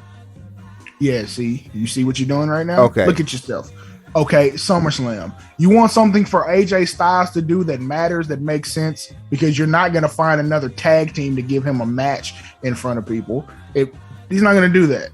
Because you don't have any tag teams on Raw. You don't give a shit about tag team wrestling. There's nobody you could build up quick enough to matter in a tag team match. However, you want to know what people will care about? AJ versus Omos. Bingo. So as much as I like that broken pencil logic being applied there, I'm just trying to save you. I'm with you. I like it. I don't even say holds. I'm trying to say if I had enough faith in WWE that they actually would do it, they'd be able to pull that off successfully in 4 weeks of programming. It is one direct deposit away. I got a routing number. So you don't think the Viking Raiders are going to win? I mean, lose rather. No, I don't think they're going to win. I'm just saying. All right. I don't want it to be this way. I'm just saying you were like, hey, you hope they lose. You've never wanted them to lose more. So I'm like, why? Oh, okay. All right. So you put a nice little twist on that, so I can take that statement back simply off the fact of, yeah, we do have a match that we want to see and actually can care about, which is AJ versus Omos, because AJ will definitely have to carry that match because Omos is green as Carolina grass. Yes, but he's also extremely athletic and extremely capable. Oh no, that's not a knock on him. What I'm saying is, like, AJ and his infinite wisdom and 20 plus years of ring experience can make Omos look like a damn superhero. Exactly. If Omos had 10 years experience in the ring, I would still want AJ leading the dance. Like, it's just, come on. Like, yeah. Charlotte Flair, Rhea Ripley, WWE Women's Raw Championship. What do we say? Who ain't gonna win? I'm gonna say Charlotte Flair, but I know it's wrong. This is the one time where I want to say Charlotte Flair ain't gonna win, and I'm probably gonna side with Rhea Ripley ain't gonna win. Just Because the only thing I can see them doing is having Charlotte win so they can do the rematch at SummerSlam and then have Rhea Ripley go over there in a full stadium, which I hate. And Charlotte gets a belt back to a Pop, which Rhea deserves better. She deserves to actually get a belt and retain it with a Pop. But I mean, but couldn't you get that same Pop if Rhea beats Charlotte and then you bring Becky back? You're gonna get any kind of pop with Rhea winning regardless, because like here's what people aren't ready for. Things that have been pushed down our throats as being the rule. Roman Reigns being the bad guy, being the rule, giving us piped in boos because that's what they want us to believe. I honestly think that Roman Reigns is going to come back to cheers. I honestly think that Rhea Ripley is going to come back to cheers. Like, it's going to be bizarre. I see Edge. I don't see Rhea as a heel. I see Edge being booed. Nah. Did we forget? This is equally as good as who ain't gonna win. Who's gonna get cheered and who's gonna get booed. You know who ain't gonna get cheered. You know who ain't gonna get cheered. That part. I got Roman. Roman will get cheered because it's the best thing on WWE television. All right, hold on. So let's do this. So let's run it down match for match. Let's take it back to the beginning. All right. So Viking Raiders versus AJ and Omos. Okay. Viking Raiders ain't gonna win. We agreed on that. All right. I say AJ and Omos get cheered. I agree. Right on. Okay. Rhea Ripley, Charlotte Flair. I say Rhea gets cheered, but also say that Charlotte ain't gonna win. I agree to both. Okay. All right. Women's tag match. No, I'm sorry. Women's Money in the Bank ladder match. No, we'll come back to that because that's the main. Those are the two main events are going to be the Money in the Bank, in my opinion. That's really what everybody's coming to see anyway. Bobby Lashley versus Kofi Kingston for the WWE Championship. Unless they have like a super level meltdown planned. Okay, I tell you what. This is what makes way more sense to me. I got a good one for you too. Go ahead. Let's say Kofi wins Sunday, and Bobby has a meltdown, and it's like meltdown, like not like he folds in on himself, but like meltdown, like he goes insane. Ape shit Bobby Lashley. Ape shit Bobby Lashley, and then you book that for 4 weeks on TV. Like, don't give him any matches. Just have ape shit Bobby Lashley going ape shit.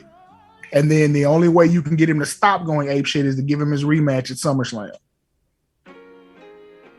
Then he flattens Kofi in 8 seconds. So you feel Bobby ain't gonna win if that's the case. Here's the issue with this match. Now this is completely contingent on Brock Lesnar, which while we're bringing up Brock Lesnar, shout out to the ponytail, Brock Hammerstone, aka South Dakota Pie Mac. Hashtag Brock's ponytail, started by yours truly. Go ahead. That's all I'm saying. So it's contingent on whether or not they're able to bring back Brock Hammerstone. Now, if they can bring Brock Hammerstone back for SummerSlam, to hell with everything I just said. But if you need a plan B, there's always a plan B. Yeah. Like, I got a plan B and I got a plan C. Plan C goes like so. We're going to talk about a match a little later on, men's Money in the Bank. Let's say you get Big E. Big E gets the case, and instead of challenging Roman, which we all do want to see, but this isn't the time for E to go over on Roman, I don't think, because you've wasted a lot of time between splitting up New Day and now. Let's say E gets the case, challenges or cashes in for SummerSlam, beats Bobby Lashley as a way to reunite the New Day on Raw. there's so many levels to this, because that was an idea that I had, was that he challenges Bobby Lashley after winning Money in the Bank, depending on of course, it all depends on the placement of the match, unless it's going to involve a beatdown on Monday night. But we know that Bobby's not going to take on Brock without something being on the line. Like, we're not going to get a catch match. Nah, it's going to be for the championship. It's going to be for the championship. You may not get a new champion out of that, but it's going to be for the championship. It's definitely going to be for the championship, because we need to see that match if we ever see that match. Because, and the reason it's going to be for the championship is because when you get Brock Lesnar, you get sports media, and to elevate Bobby Lashley even more, he needs to be the champion at the time that all this sports media is talking about Brock Lesnar returning to wrestling. Because both of those guys are legit MMA stars. Facts. So now you have a real fight element going into like the biggest crowd you've had functioning since returning. All we saying is, look, just send a direct deposit. Damn it. All right, now before I tell you who ain't gonna win, and I got a plot twist for you on that. Kofi. Yeah, because Kofi's disrespectful to the women. Kofi's gonna get cheered. Bobby, cheered or booed? Cheered. I agree. I think Bobby's gonna get cheered. I think they're not gonna be able to control who they cheer and who they boo, and why they cheer and why they boo them. Here's a plot twist. Kofi ain't gonna win, right? Yeah, I mean, yeah. Not only is he not going to win,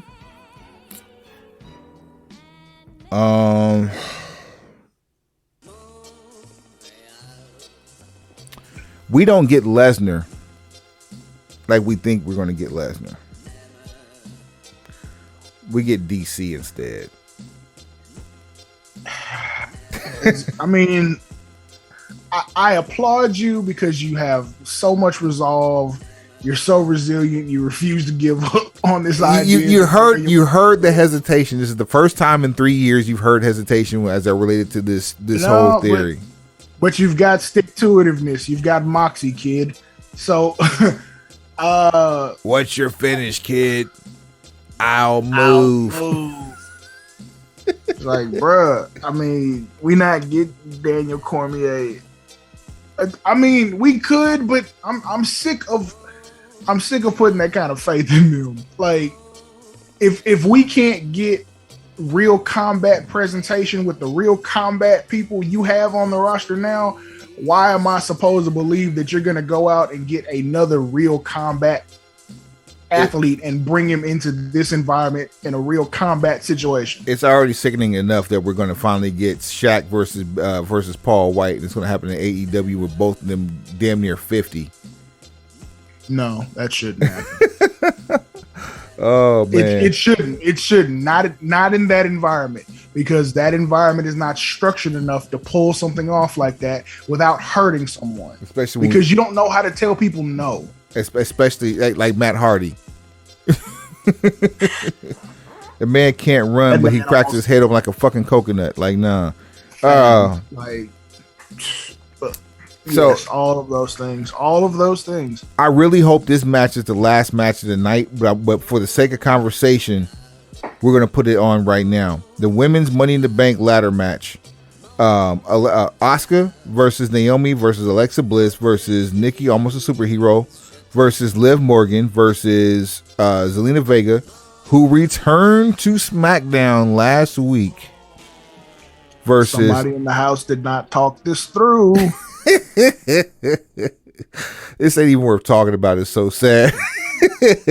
But we do gladly welcome Zelina Vega back to WWE television.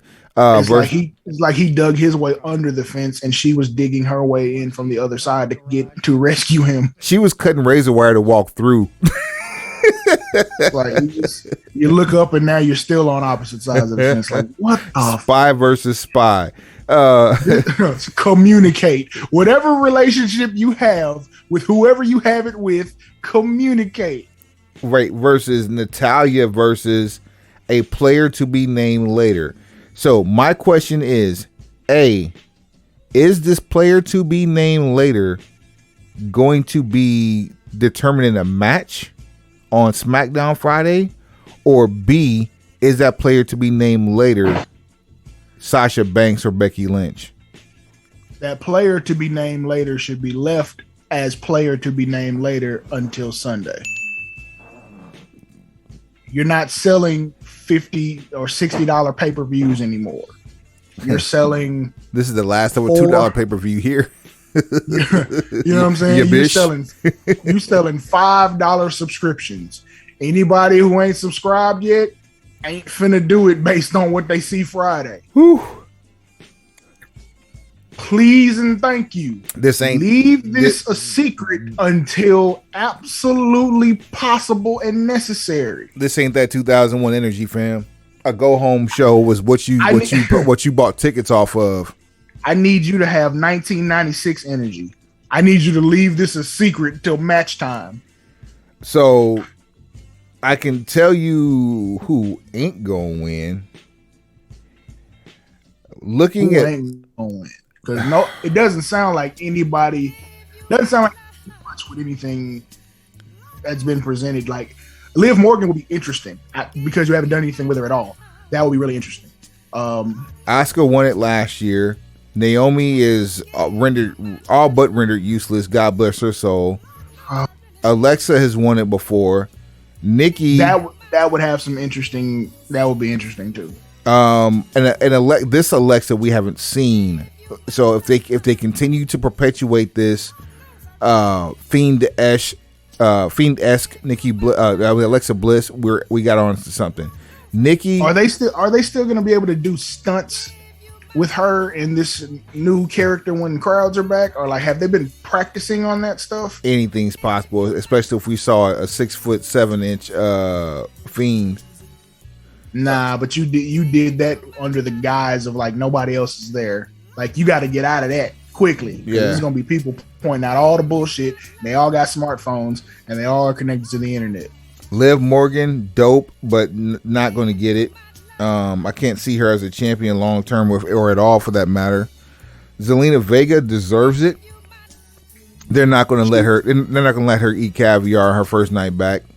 If that's by that logic, she ride in the same car with Liv Morgan, but I think both of them would be interesting because essentially they're blank canvases. You can create and make them into whatever you want them to be. Absolutely.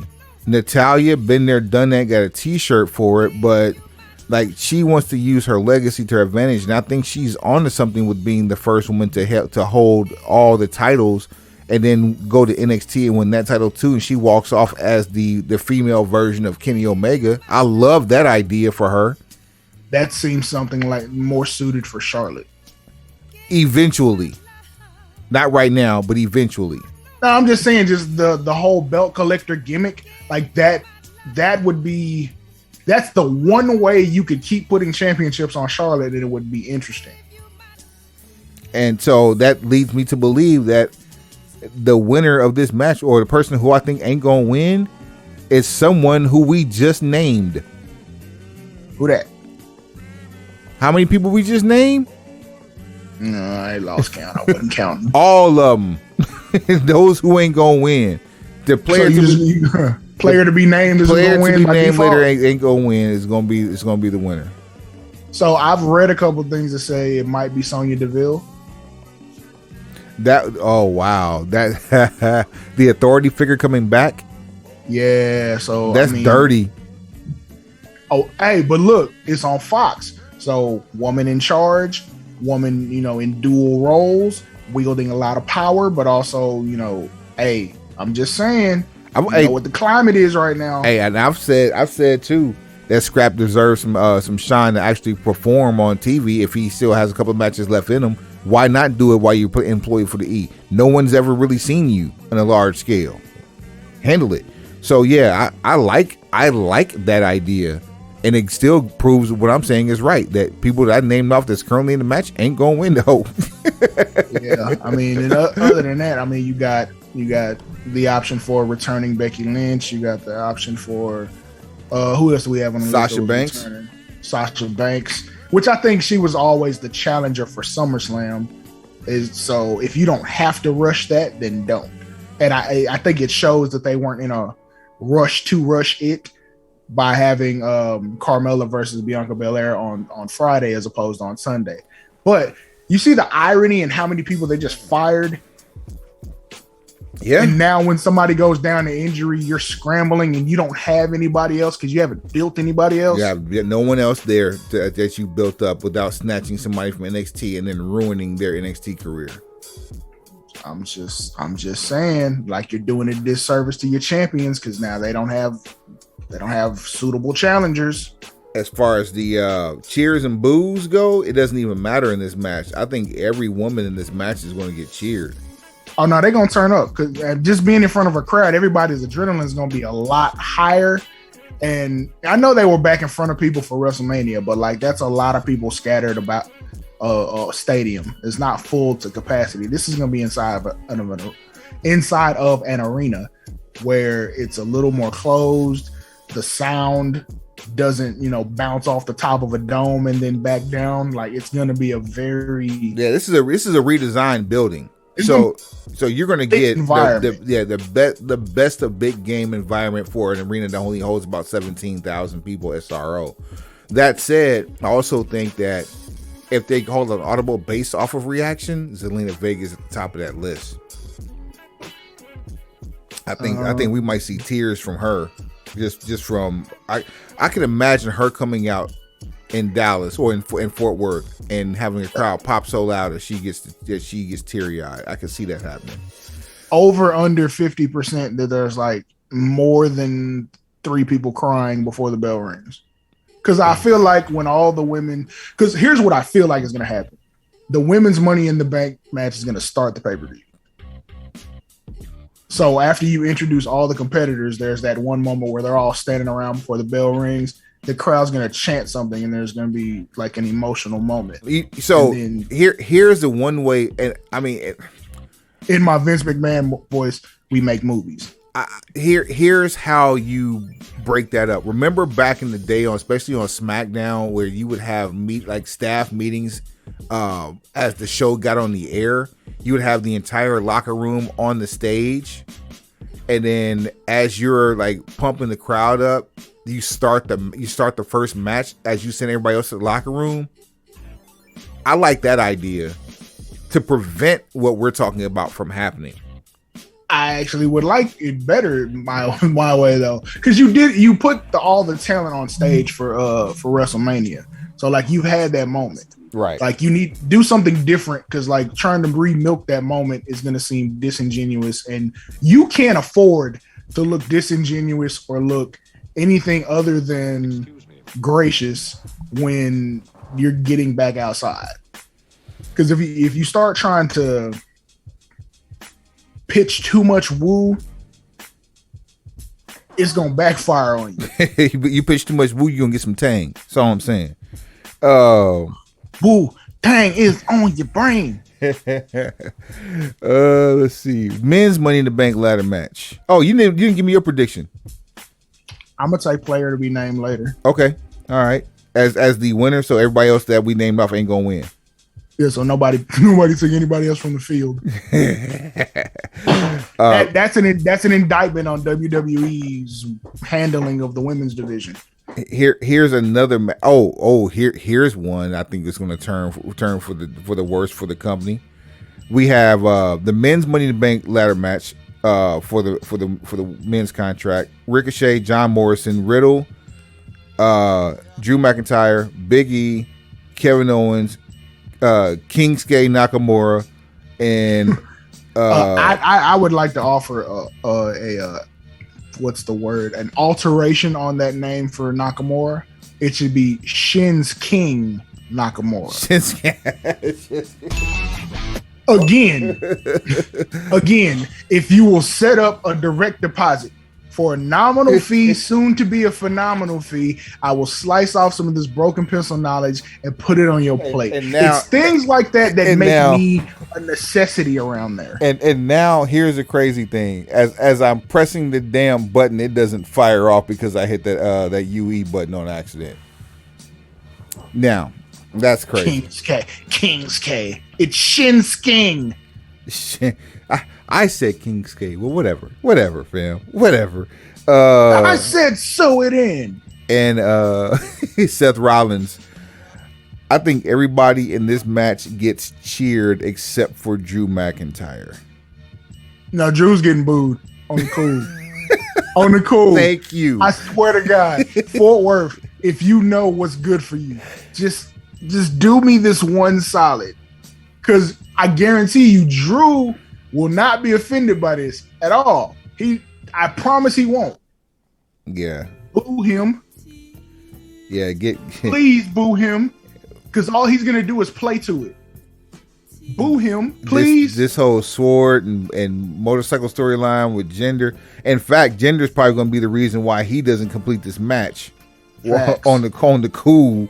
But yeah, Randy's gonna be why Riddle doesn't win. Jinder's gonna be why Drew doesn't win. I think Randy may be a reason why Riddle does win. Because if Riddle does win, and Randy's the reason for that, why not have the Viper turn on Bro? Because Randy still has to get the number 15. I mean, that's the eventual. That's the eventual outcome. Yeah, is that Randy's gonna turn on him anyway? Now, yeah, it could be. That could work. Having Riddle work all the way up to becoming champion, and then have Randy turn on him, and you get a main event program.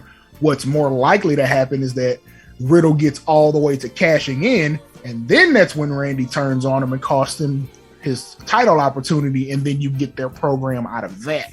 Randy's smarter than blowing the opportunity to get a title away from someone that he's close to, as opposed to being stuck into another feud that does not involve a title. Now, I would wholeheartedly agree that Randy's smarter than that. But here's the thing. You gotta hit the button. Here's the thing.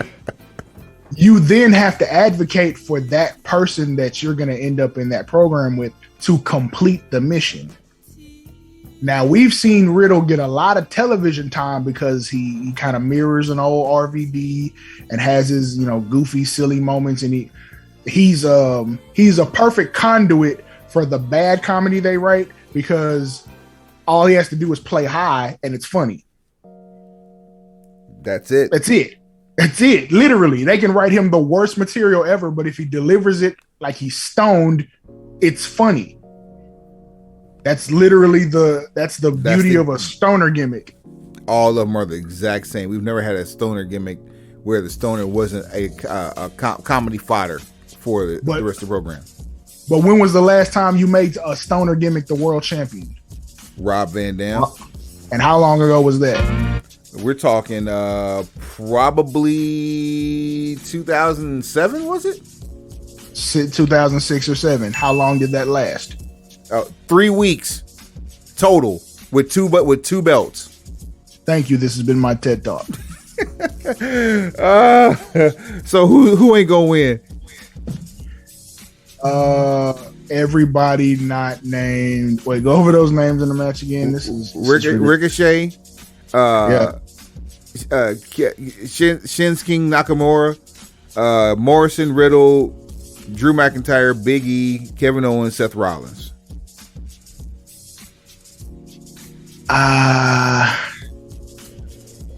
Big E. Everybody not named Big E. I'm gonna just go on and I'm gonna ride with the homie.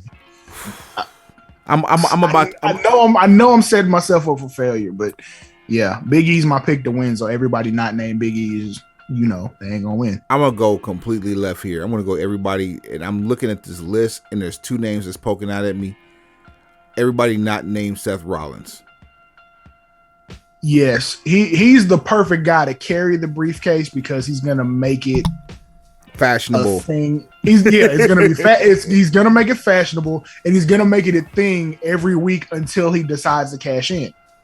His finishing move is perfect for someone having, a Money in the Bank briefcase. It's quick. It's perfect for having that shocking moment for him cashing in the briefcase. Because a lot of times when you've seen it be cashed in the past, the guy's finishing move matters a lot.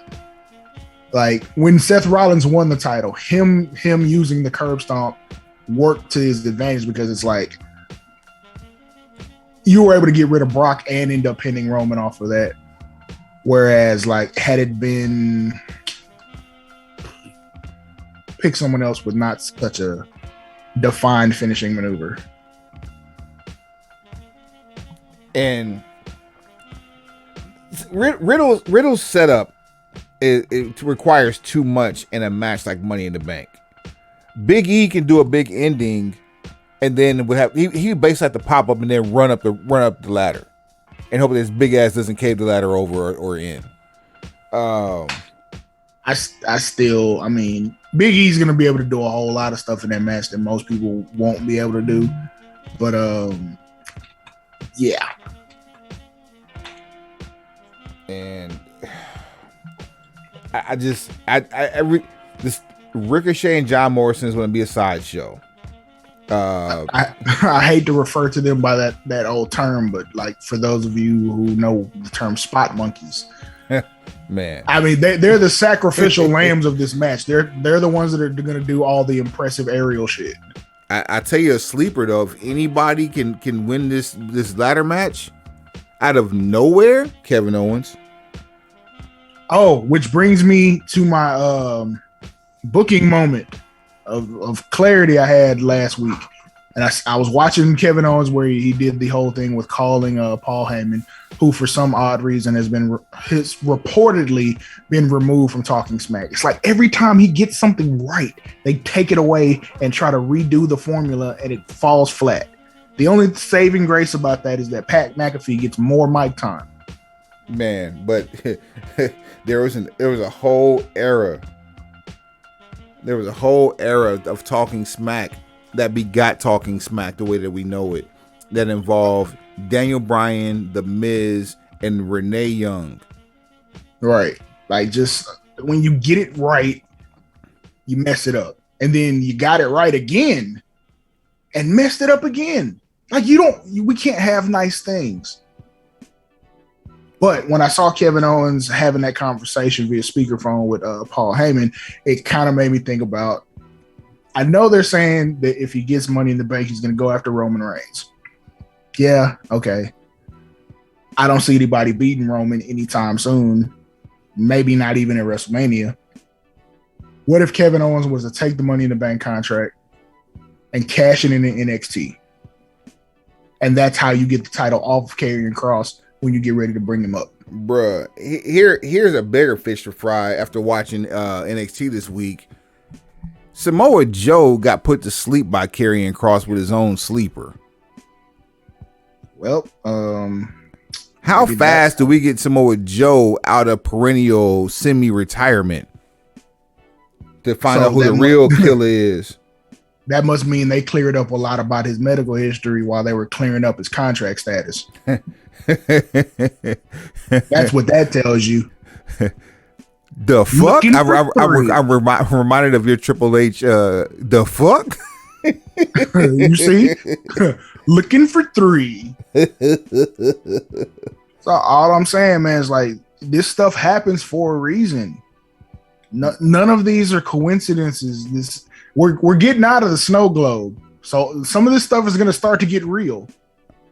Man, oh boy. And so let's see here. Who else we got? Roman Reigns versus Edge. That's all we got left. Edge is not winning. Edge is not going to win. And like I said, I think Edge is getting booed and Roman's getting cheered. I think both of them are going to get cheered. Oh. All right. Now, here's the only caveat on those choices we made. If you go and have any of those people cut a promo before their match, which you're going to have some backstage segments, but if Roman or anyone involving Roman cuts a promo to basically hit the reset button so that you boo them, it's different. Like under normal circumstances, people would cheer Bobby Lashley because they're just glad to see him and they want to, heap some praise on him for his championship run. But if he cuts a promo in the back calling everyone at Fort Worth stupid, stinky Texans, then you're going to get that reaction that you're looking for when he comes out for the match. Right. But, That's how that goes. But it's kind of crazy that this is the second pay-per-view in a row we haven't seen our Randy Orton on. Did Randy catch COVID? I haven't heard anything one way or the other. Because I mean, okay, we're past the point of him having like wellness policy violations. Because I mean, they're not testing for weed like that anymore. Right. Randy is not on the gas, or at least, yeah, I don't think he's on the gas. Yeah, like unless he's having some minor surgery, I don't know. I figured it was like maybe that was what I figured it was. It had to be something medical, like, you know, he just, you know, tested positive or something. Well, I'm looking here. What site is this on?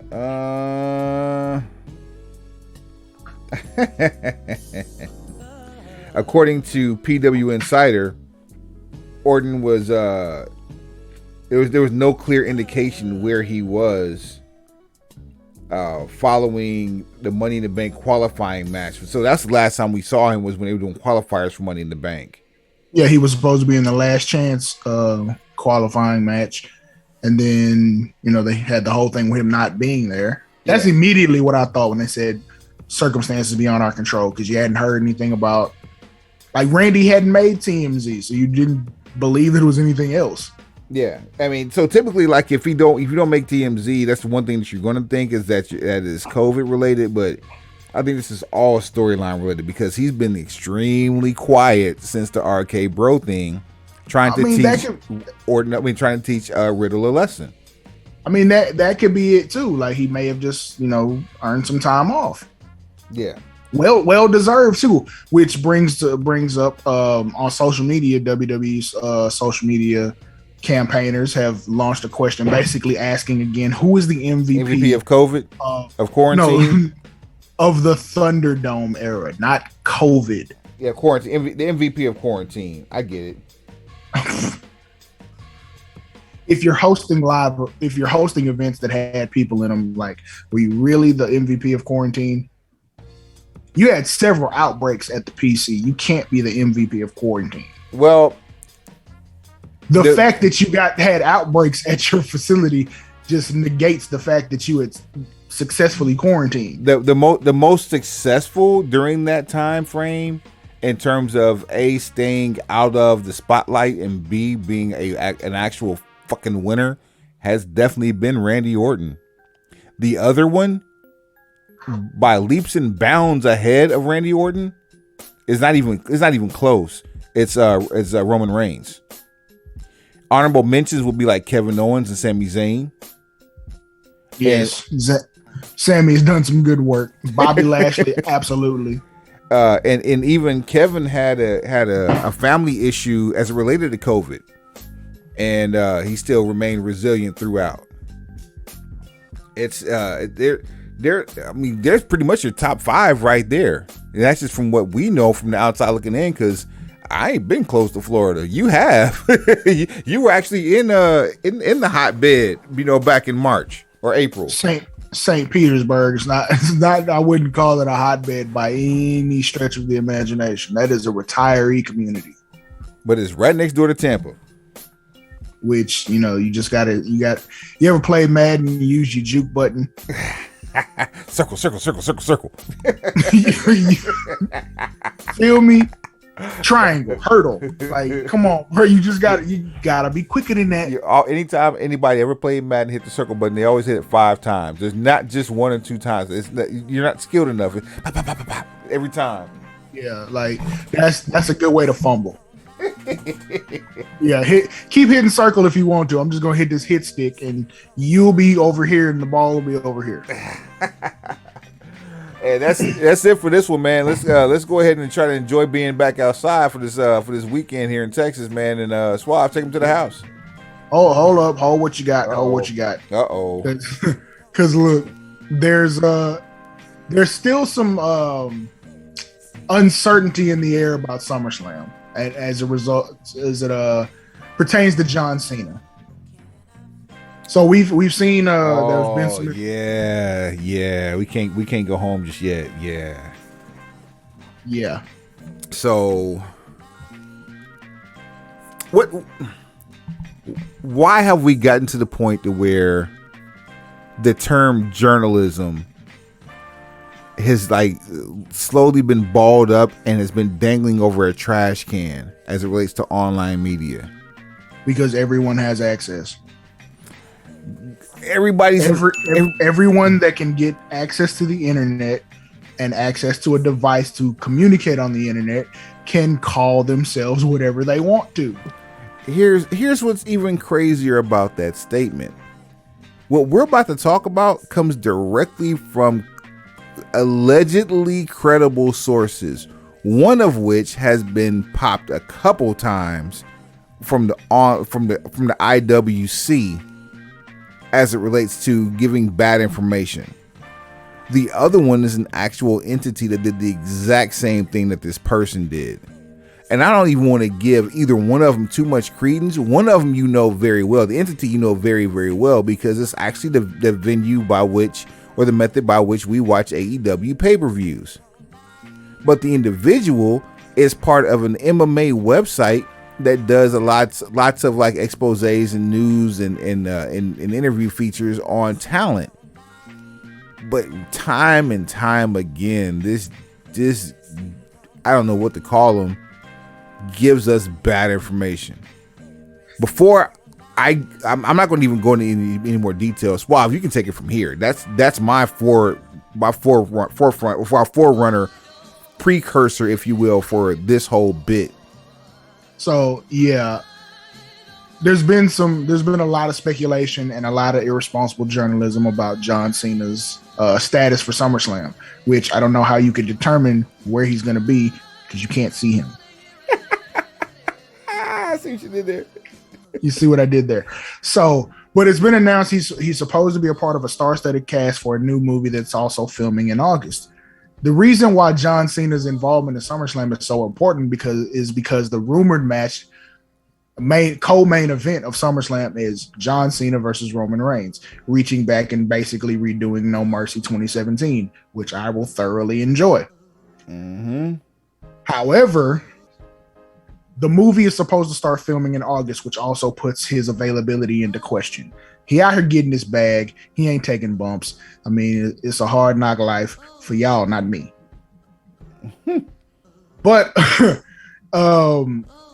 in the event that John Cena is not available, and this is the question I want to pose to you, because I'm going to say something that you're not going to expect.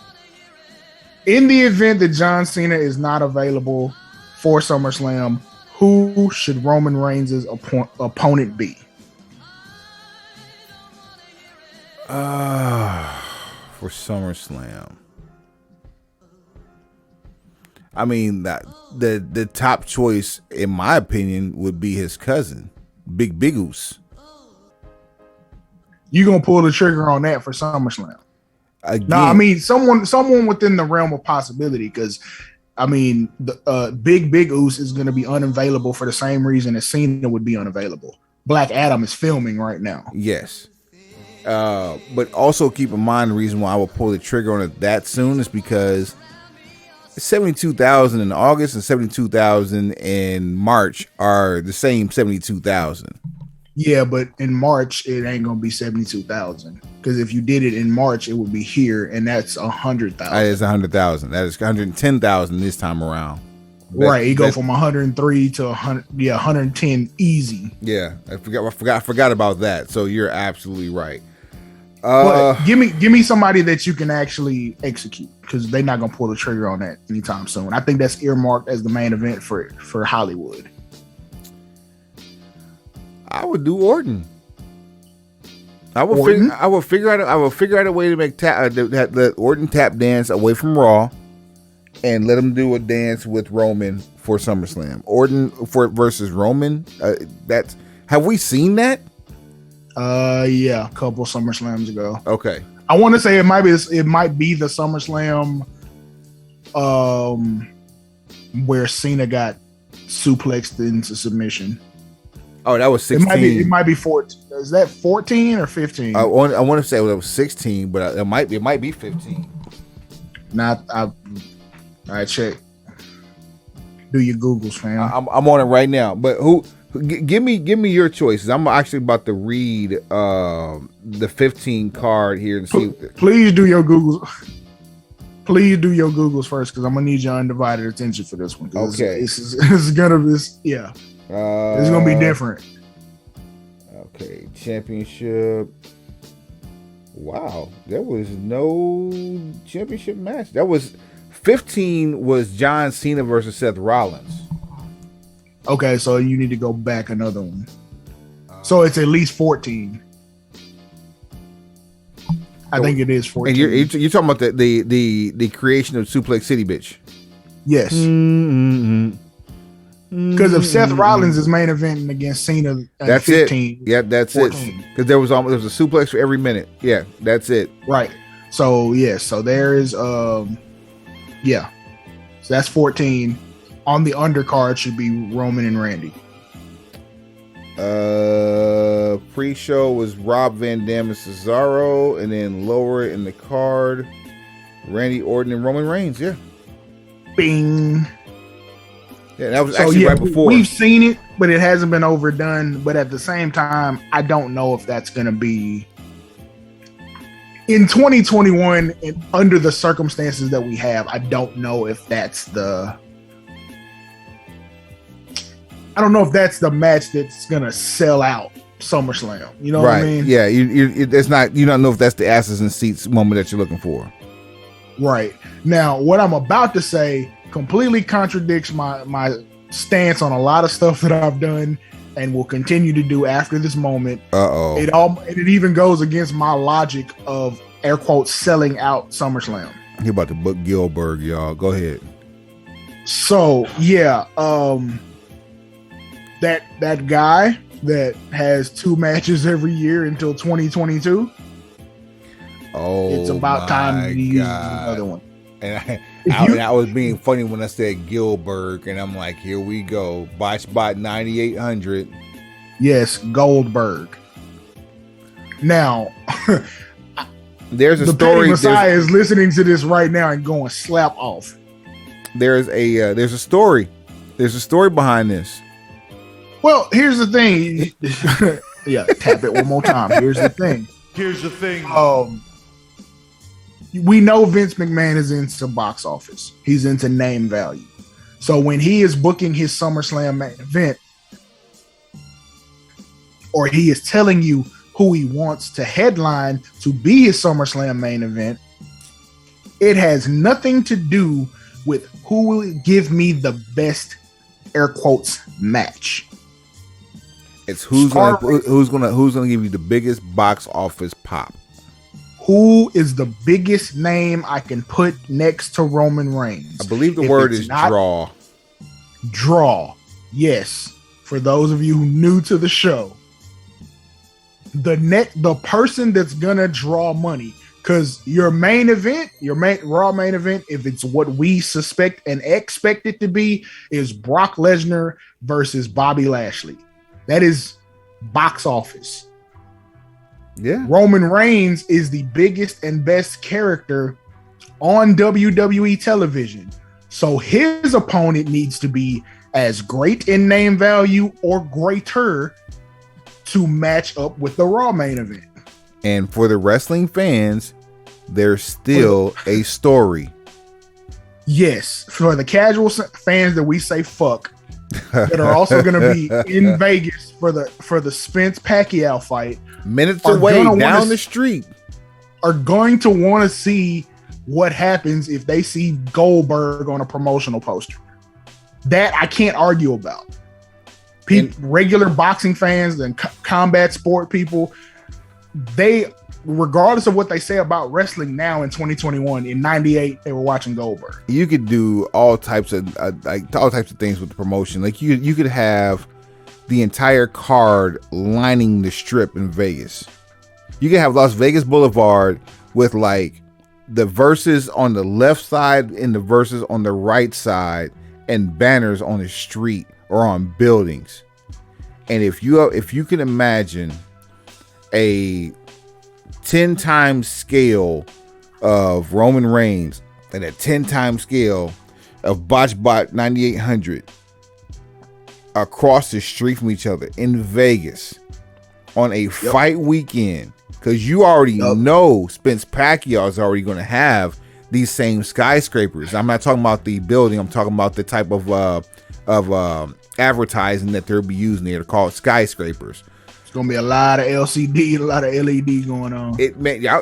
I'll do you one better. There might be a lot of fabric going up. There might be a lot of flags going up on this one too. Like it might flags, take it back. Banners. It's gonna look like Rush Hour 2, baby. Bruh. Insane. But because we are in 2021, yeah, why not get a drop LED? I mean, it's gonna be a lot of whole lot of choppers on your ass. It's gonna be a lot of digital stuff going on. But me saying Goldberg, because the match is gonna be shit unless Roman finds a way to carry that man to a respectable match. There's only two type of Goldberg matches. There's the one that ends in 90 seconds that is like a car crash, so you don't have time to realize it's bad, or it's the one that goes 8, 9, 10, 11 minutes too long and someone gets hurt. You know what I would love to see, and this would only work if we got 2016 Roman Reigns, which we don't have anymore. A chest protector. I would love to see another chest protector spot. Bruh. Yes. The Bret Hart spot.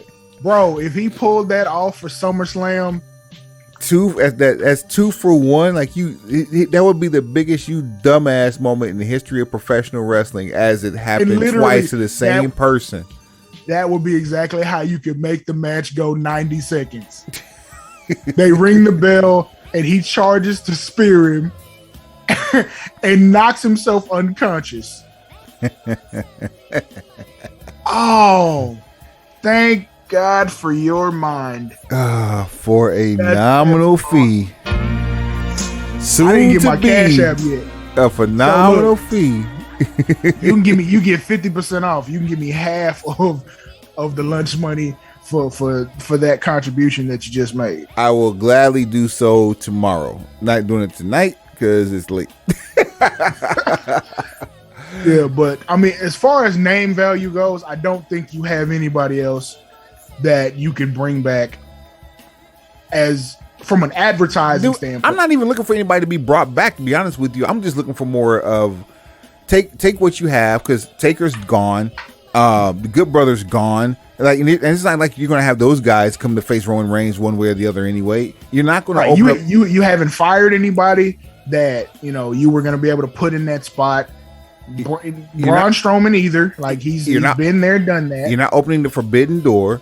You're not letting Aleister Black come in as whomever Black. It could be Jet Black or Gorilla Black, and he's still not coming back to face Roman Reigns, following a storyline that he started against Big E and never got the chance to finish because he was released. Like, you're in the process of building Shinsuke. You're getting the Edge thing out of the way. You could do Daniel Bryan again, but he's beat him half to death several times and sent him packing. So that's old rehash. He's literally dominated everybody that he's faced, to the point of it's disgusting to think that they should share the same ring with him, including Edge. He stacked and got rid of them, both of them. Stacked and wrecked. Like, so you can't just give him anybody. And because you need name value, because look, if your main event for Raw is Bobby and Brock for the first time ever, and we've been clamoring for that for years, you damn sure better give the best character and the best presentation you have in the company a suitable match to match that. Mm-hmm. So when you start looking at name value, other than Cena, you haven't put the investment into anybody to make that box office. Like, I'm literally going through my head, like, who could you possibly, even if you were to go outside or maybe open the forbidden door, you don't have a challenger for him. Not even close. Not even close. Like, I mean, yeah, you really don't. Like, There's no way. You don't have one. You just don't. Like you had to pull Edge with the only story being that he didn't beat me 1-on-1. And you about to wrap that up Sunday. It's less impressive that you call out the fact that he didn't beat you 1-on-1 when he beat the both of you in the same damn way in the same damn match. Why? So first thing I said is, why are you here? You're gonna get that one off the docket come Sunday. I mean, like literally, the biggest name you have left is Goldberg. I would hate it because I'd be like, shit. But then I also know Roman's going over. Under no circumstances are you blowing this by putting Goldberg over again. Which brings me to the question, are we going to see the return of The Fiend this Sunday? Well, not this Sunday, but by SummerSlam or at SummerSlam. We haven't seen The Fiend in Roman Reigns yet, have we? Not as a one-on-one, but the whole problem with that was, he's supposed to be supernatural. Yeah. So you kind of run into an issue. Like Roman is complete 100% reality, and The Fiend is like jumbled fiction. Yeah. And that's not his fault. Like you haven't given him that Undertaker level realism. So it's like he's in Papa Shango mode right now. Like you got to put some more investment to get him up the ladder and get some better understanding about his presentation. Get him as far away from Soul Taker as possible. But let's go ahead and just make his paint better. I'm just saying, when he comes back, he needs to dominate for a while. He needs to reestablish himself. So you don't do that against Roman Reigns. I'm sorry. You just don't. So now we're back on Willie G. Watch about 9,800. I'm just saying, fam. Like, I want The Fiend for something else. I don't care what. Truth be told, give Drew something to do. Truth be told, get Roman off this card. Like, if you must pay him, that's cool. But like, there's a story between Goldberg and Edge over this damn spear too. Nah, nope, absolutely not. Nope, not finna do it. Under no circumstances am I gonna put Edge in that type of danger. No. No one deserves this, sir. You're absolutely right. Yeah. We're gonna get Seth Rollins at Edge at SummerSlam, and you're not gonna do anything to screw that up. Yeah, that sucks, man. All right. Like, just if we can't get Cena, then the best option is Goldberg because it's been brewing forever. You're gonna do it at some point. So I just don't want him to do it here in Dallas. So if we go ahead and get that out of the way, I know that won't be what they give me. Yeah. So I got two reasons for this. I have my own selfish reasons, and then it's like, hey, this is sound logic. Well, and it is, but we'll have to wait till Sunday because that remains to be seen how applied it will be.